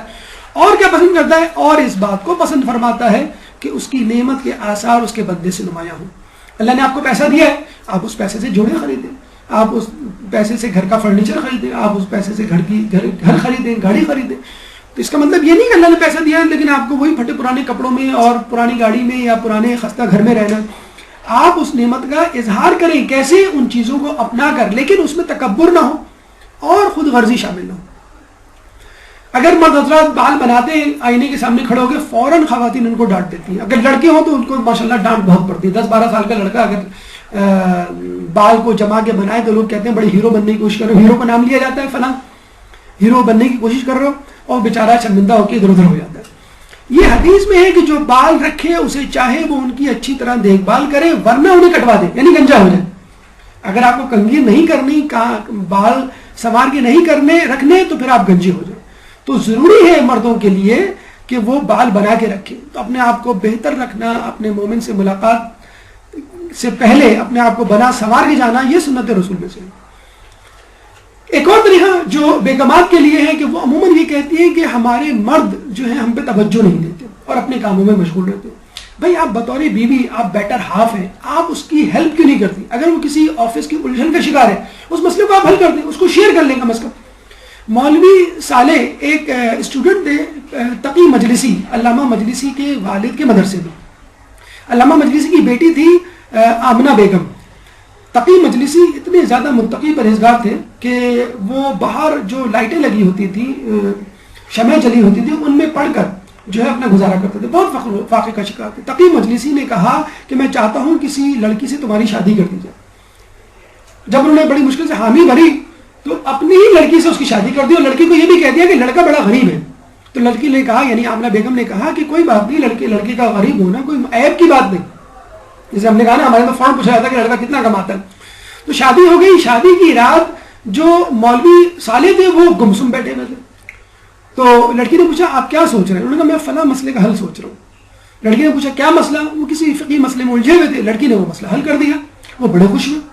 کہتے ہیں کہ 3 دن تک عبادت کرتے رہے. دوبارہ ان کے سسر یعنی تقی مجلسی ان کے پاس آئے، کہنے اگر آپ تم کو لڑکی پسند نہیں آئی تو کہو میں دوسری لڑکی ڈھونڈوں تمہارے لیے. اب بتائیں ہمارے معاشرے میں کوئی تصور کر سکتا ہے کوئی سسر اپنے داماد سے کہے اگر تمہاری جو ہے پسند کے مطابق میری لڑکی نہیں کوئی دوسری لڑکی ڈھونڈوں؟ انہوں نے کہا نہیں، آپ کی لڑکی مجھے بہت پسند آئی کہ اتنی متقی پرہیزگار اور عالمہ لڑکی کہ اتنی مجھے سے کہتے ہیں اللہ تعالیٰ کا مجھے شکر ادا کرنے کا جی چاہ رہا ہے کہ میں 3 دن سے عبادت میں مصروف ہوں لیکن اس کا شکر ادا نہیں کر پا رہا کہ مجھے اتنی اچھی لڑکی ملی. تو ان کے والد نے کہا لڑکی کے کہ یقیناً اللہ کا شکر گزار نہ ہونے پر، یعنی اللہ کا شکر گزار ہونے پر عاجز ہونا، یہ شکر گزاری کی علامت ہے. یعنی اللہ تعالیٰ کا شکر ادا کرنے کی بھرپور کوشش کرے لیکن شکر ادا نہ کر سکے، یہ بھی شکر گزاری کی علامت ہے. غیر شادی شدہ افراد کے بارے میں کہا جاتا ہے، بلکہ آپ یہ جملہ خود فرشتوں کی زبانیں سن لیے، ایک شخص جو نہایت متقی پرہیزگار تھا، اس کی بیوی بھی نہایت متقی پرہیزگار تھی، اس کی بیوی کا انتقال ہو گیا. اچھا، ہمارے ہاں معاشرے میں دوسری شادی کو بڑا عیب سمجھا جاتا ہے. یعنی مرد کی دوسری شادی کی بات نہیں ہو رہی، اگر بیوی جو ہے وہ مطلقہ ہو جائے یا بیوہ ہو جائے یا مرد کی جو ہے بیوی مر جائے، مثلا طلاق ہو جائے، تو دوسری شادی بڑا عیب سمجھا جاتی ہے. لڑکی کے لیے، خواتین کے لیے تو بہت ہی ایک بڑا مسئلہ ہے، باہر خود مردوں کے لیے بھی. تو ایک متقی پرہیزگار شخص ہے، اس کی لڑکی، اس کی بیوی بھی جو متقی پرہیزگار تھی، اس کی بیوی کا انتقال ہو گیا. وہ اتنا رویا دھویا، اتنا اداس ہوا کہ اس نے کہا کہ اب عمر بھر میں شادی نہیں کروں گا. 1 ہفتے بعد فوراً اس نے اپنے دوستوں کو کہا کہ میرے لیے لڑکی ڈھونڈو. لوگ بڑے پریشان ہوئے کہ 1 ہفتے پہلے، ہمارے یہاں تو 1 سال بعد بھی شادی کرے گی تو کہتے ہیں کہ دیکھیں کفن میلا ہوا نہیں اور دوسری شادی رچا دی.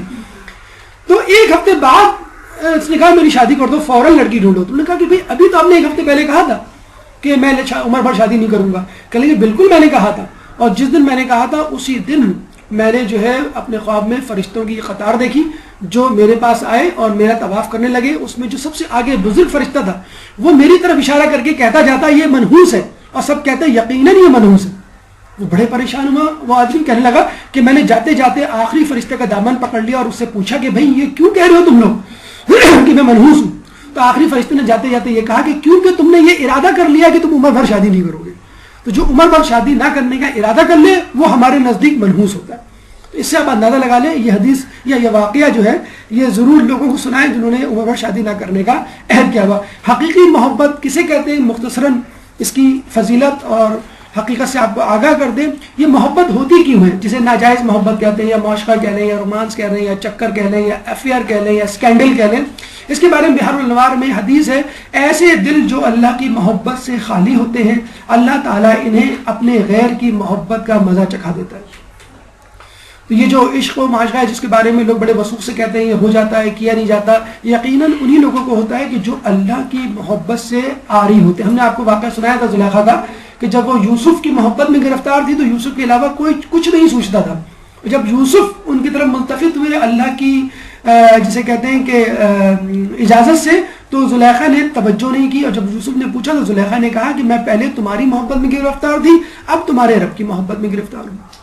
جو چیز خدا کے پاس، ایک شخص نے بڑا عجیب سوال کیا. دیکھیں عموماً ہوتا یہ ہے کہ اگر کوئی خدا سے محبت کرتا ہے تو لوگ اس سے ناراض ہو جاتے ہیں، اور اگر کوئی لوگوں سے محبت کرتا ہے تو خدا اس سے ناراض ہو جاتا ہے. کتنا عجیب سوال پوچھا اور میرے حبیب نے کتنا اچھا جواب دیا.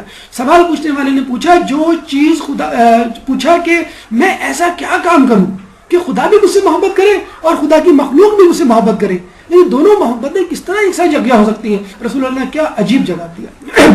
جو چیز خدا کے پاس ہے اس کی رغبت کرو، خدا تمہارے ساتھ محبت کرے گا، اور جو کچھ لوگوں کے پاس ہے اس سے منہ پھیر لو، لوگ تمہارے ساتھ محبت کریں گے. عموماً کیا ہوتا ہے اگر کسی شخص کے پاس کوئی چیز ہے، آپ اس کی پیچھے دیوانے ہیں اس چیز کی وجہ سے، اس کی موبائل، اس کی گاڑی، اس کے گھر یا اس کی دولت، تو وہ شخص آپ سے دور بھاگے گا کہ یہ مطلبی شخص ہے، میری چیزوں کی وجہ سے میرے پیچھے آ رہا ہے۔ اور اللہ سے آپ یہ کہیں مجھے تیری جنت نہیں چاہیے تو اللہ آپ سے ناراض ہوگا، اور اللہ سے آپ یہ کہیں کہ مجھے تیری جنت چاہیے تو اللہ کہے گا بالکل میں بھی تجھ سے محبت کرتا ہوں، تو بھی مجھ سے محبت کر ان چیزوں کی چاہ رہا کہ جو میں نے تیرے لیے تیار کی ہے۔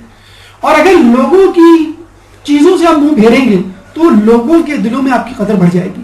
اگر آپ لوگوں سے فقط اس لیے ملیں گے میں اللہ کے لیے مل رہا ہوں، میں نیکی کے لیے مل رہا ہوں، دین اسلام کے لیے مل رہا ہوں، آپ سے آپ کی پاس جو چیزیں ہیں اختیار، اقتدار اور پیسہ، اس کی مجھے کوئی تمنا نہیں، تو یقیناً لوگ بھی آپ سے محبت کریں گے۔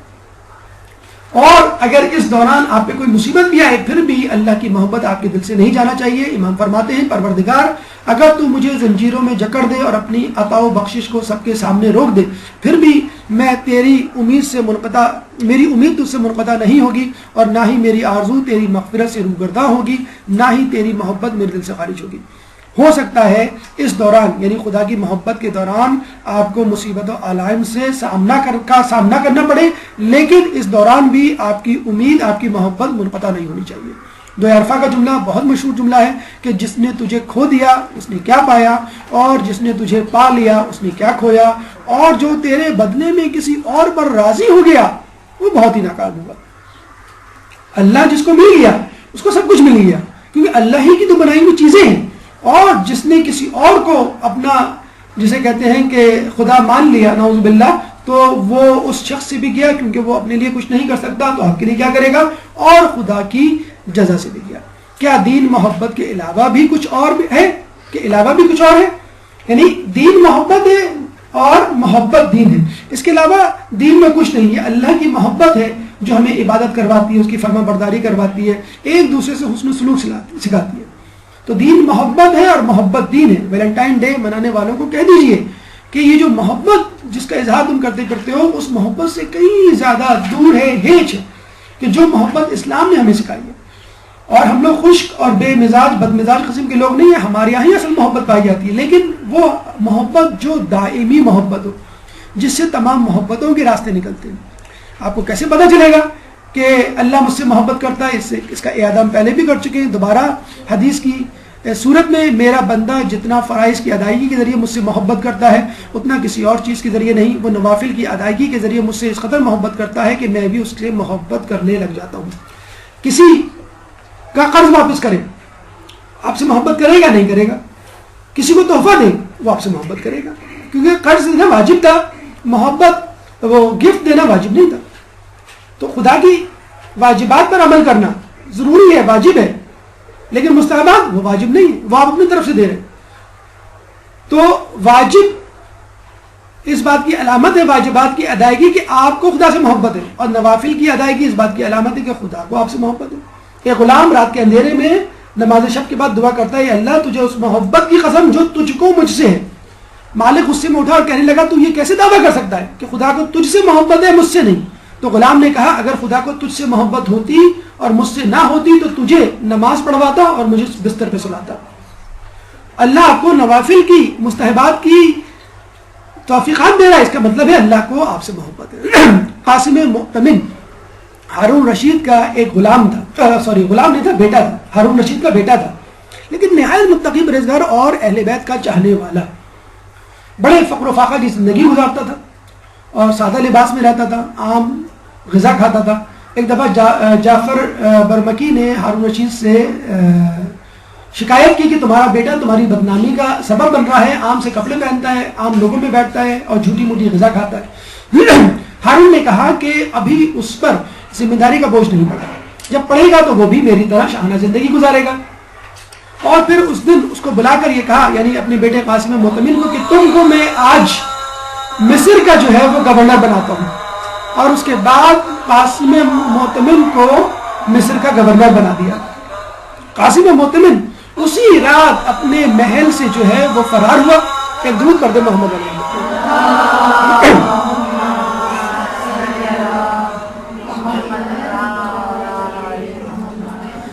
وہ مصر سے وہ فرار ہوا اور مدائن پہنچا۔ وہاں پہنچ کر اس نے ایک مسجد میں پناہ لی اور دن بھر رات بھر عبادت کرنے لگا۔ ایک شخص کو ایک مزدور کی ضرورت پیش آئی اپنے گھر کی دیوار ٹھیک کرنے کے لیے، جب مسجد میں آیا تو دیکھا ایک شخص فقیر منش پھٹے پرانے کپڑوں میں موجود ہے، قرآن پڑھ رہا ہے. اس نے کہا کہ یہ مجھے غریب بھی لگتا ہے، ضرورت مند بھی لگتا ہے اور متقی پرہیزگار بھی لگتا ہے، دن بھر عبادت کرتا رہتا ہے، قرآن پڑھ رہا ہے، تو اس کو کیوں نہ کہوں. تو وہ شخص جو ہے اس کو اپنے گھر لے گیا اپنے گھر کی دیوار کی مرمت کے لیے. اسے جب روزی طے ہوئی تو اس نے کہا میں اجرت 1 درہم لوں گا، 1 دن کی. جب دن کا اختتام ہوا تو مالک نے کہا کہ تم نے کام تو 2 دن کا کیا ہے، 2 مزدوروں کا کیا ہے، میں تمہیں 2 درہم دینا چاہتا ہوں. اس نے کہا نہیں، اجرت 1 درہم طے ہوئی تھی 1 دن کی، میں 1 ہی درہم لوں گا. اس نے جو ہے 1 درہم لیا اور چلا گیا. پھر اس نے سوچا کہ میں اس شخص سے اپنا گھر کیوں نہ بنواؤں. اس شخص نے اس کو اپنا پورا گھر کا جسے کہتے ہیں کہ ٹھیکہ دے دیا کہ تم میرا گھر بناؤ. پھر اس نے سوچا میں اس شخص کو اپنے گھر میں کیوں نہ رکھ لوں بطور غلام یا بطور نوکر. جب وہ تیسرے دن گیا مسجد میں تو اس شخص کو نہ پایا، یعنی قاسم معتمن کو. لوگوں سے پوچھا تو کسی نے بتایا کہ قبرستان میں فلاں کھنڈر میں وہ سویا کرتا ہے. اور جب یہ شخص وہاں پہنچا تو قاسم معتمن بخار میں شدت سے تپ رہا تھا. جب یہ اس شخص کے پاس گیا قاسم معتمن کا، تو قاسم معتمن نے اپنا تعارف کروایا کہ میں ہارون کا بیٹا ہوں. وہ بہت گھبرایا، کہنے لگا اگر ہارون رشید کو پتہ چل گیا تو میری گردن اڑا دے گا. اس میں فکر نہیں کرو، میرا آخری وقت ہے، یہ انگوٹھی لے جاؤ اور ہارون کو دے دو اور کہو کہ یہ اپنے خزانے میں رکھ لینا، جو تمہیں دکھ ہے اپنی خزانے کی کمی کا وہ شاید اس سے پورا ہو جائے. اور میرے بیلچے اور کدال کو گورکن کو دے دینا جو میری قبر کھودے گا. اور میرے قرآن کو ایسے شخص کو دے دینا جو قرآن کا شوق رکھتا ہو، قرآن کی تلاوت سے محبت کرتا ہو. جب وہ یہ الفاظ ادا کر رہا تھا اور وقت نزاع تھا، آخری وقت تھا، ایک دم سے وہ چھلانگ لگا کر کھڑا ہونے لگا، لیکن کمزوری نقات کی وجہ سے دوبارہ گر گیا. پھر دوبارہ کھڑا ہونے لگا اور اس شخص کو کہا کہ مجھے سہارا دے کر کھڑا کرو، تم دیکھ نہیں رہے ہو کہ مولا علی مجھے لینے کے لیے آئی ہے.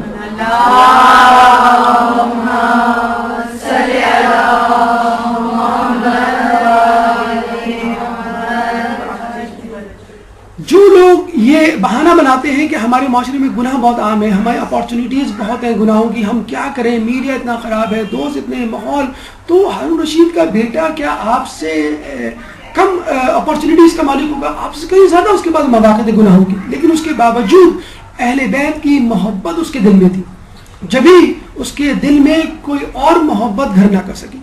اور اتنی زیادہ محبت کہ جب اس کے مرنے کا وقت آیا تو مولا اس کو خود لینے آئے. تو یہی کہا جاتا ہے کہ اگر آپ کو مجنون بننا ہے تو اللہ کا مجنون بنیے. اگر آپ کو کچھ چاہیے تو اللہ کی رضا چاہیے، جنت بھی اس کے لیے ٹھکرا دیجیے. مجنون شہر چھوڑا تو صحرا بھی چھوڑ دے، نظارے کی حوث ہو تو لیلا بھی چھوڑ دے. واعظ کمال ترک سے ملتی ہے یا مراد، دنیا جو چھوڑ دی ہے تو عقبہ بھی چھوڑ دے. سوداگری نہیں یہ عبادت خدا کی ہے، اے بے خبر جزا کی تمنا بھی چھوڑ دے. اچھا ہے دل کے ساتھ رہے پاسبان عقل، لیکن کبھی کبھی اسے تنہا بھی چھوڑ دے. یہ درس ویلنٹائن ڈے محبت اور اسلام کے حوالے سے اپنے اختتام کو پہنچا. اس موضوع سے متعلق اگر آپ کے ذہن میں کوئی سوال ہے تو آپ کر سکتے ہیں. قبل السوالات بھرپور صلوات. اللجن اللجن اللجن اللجن یا مولا اللجن اللجن اللجن اللجن اللجن اللجن اللجن یا صاحب السماء اللجن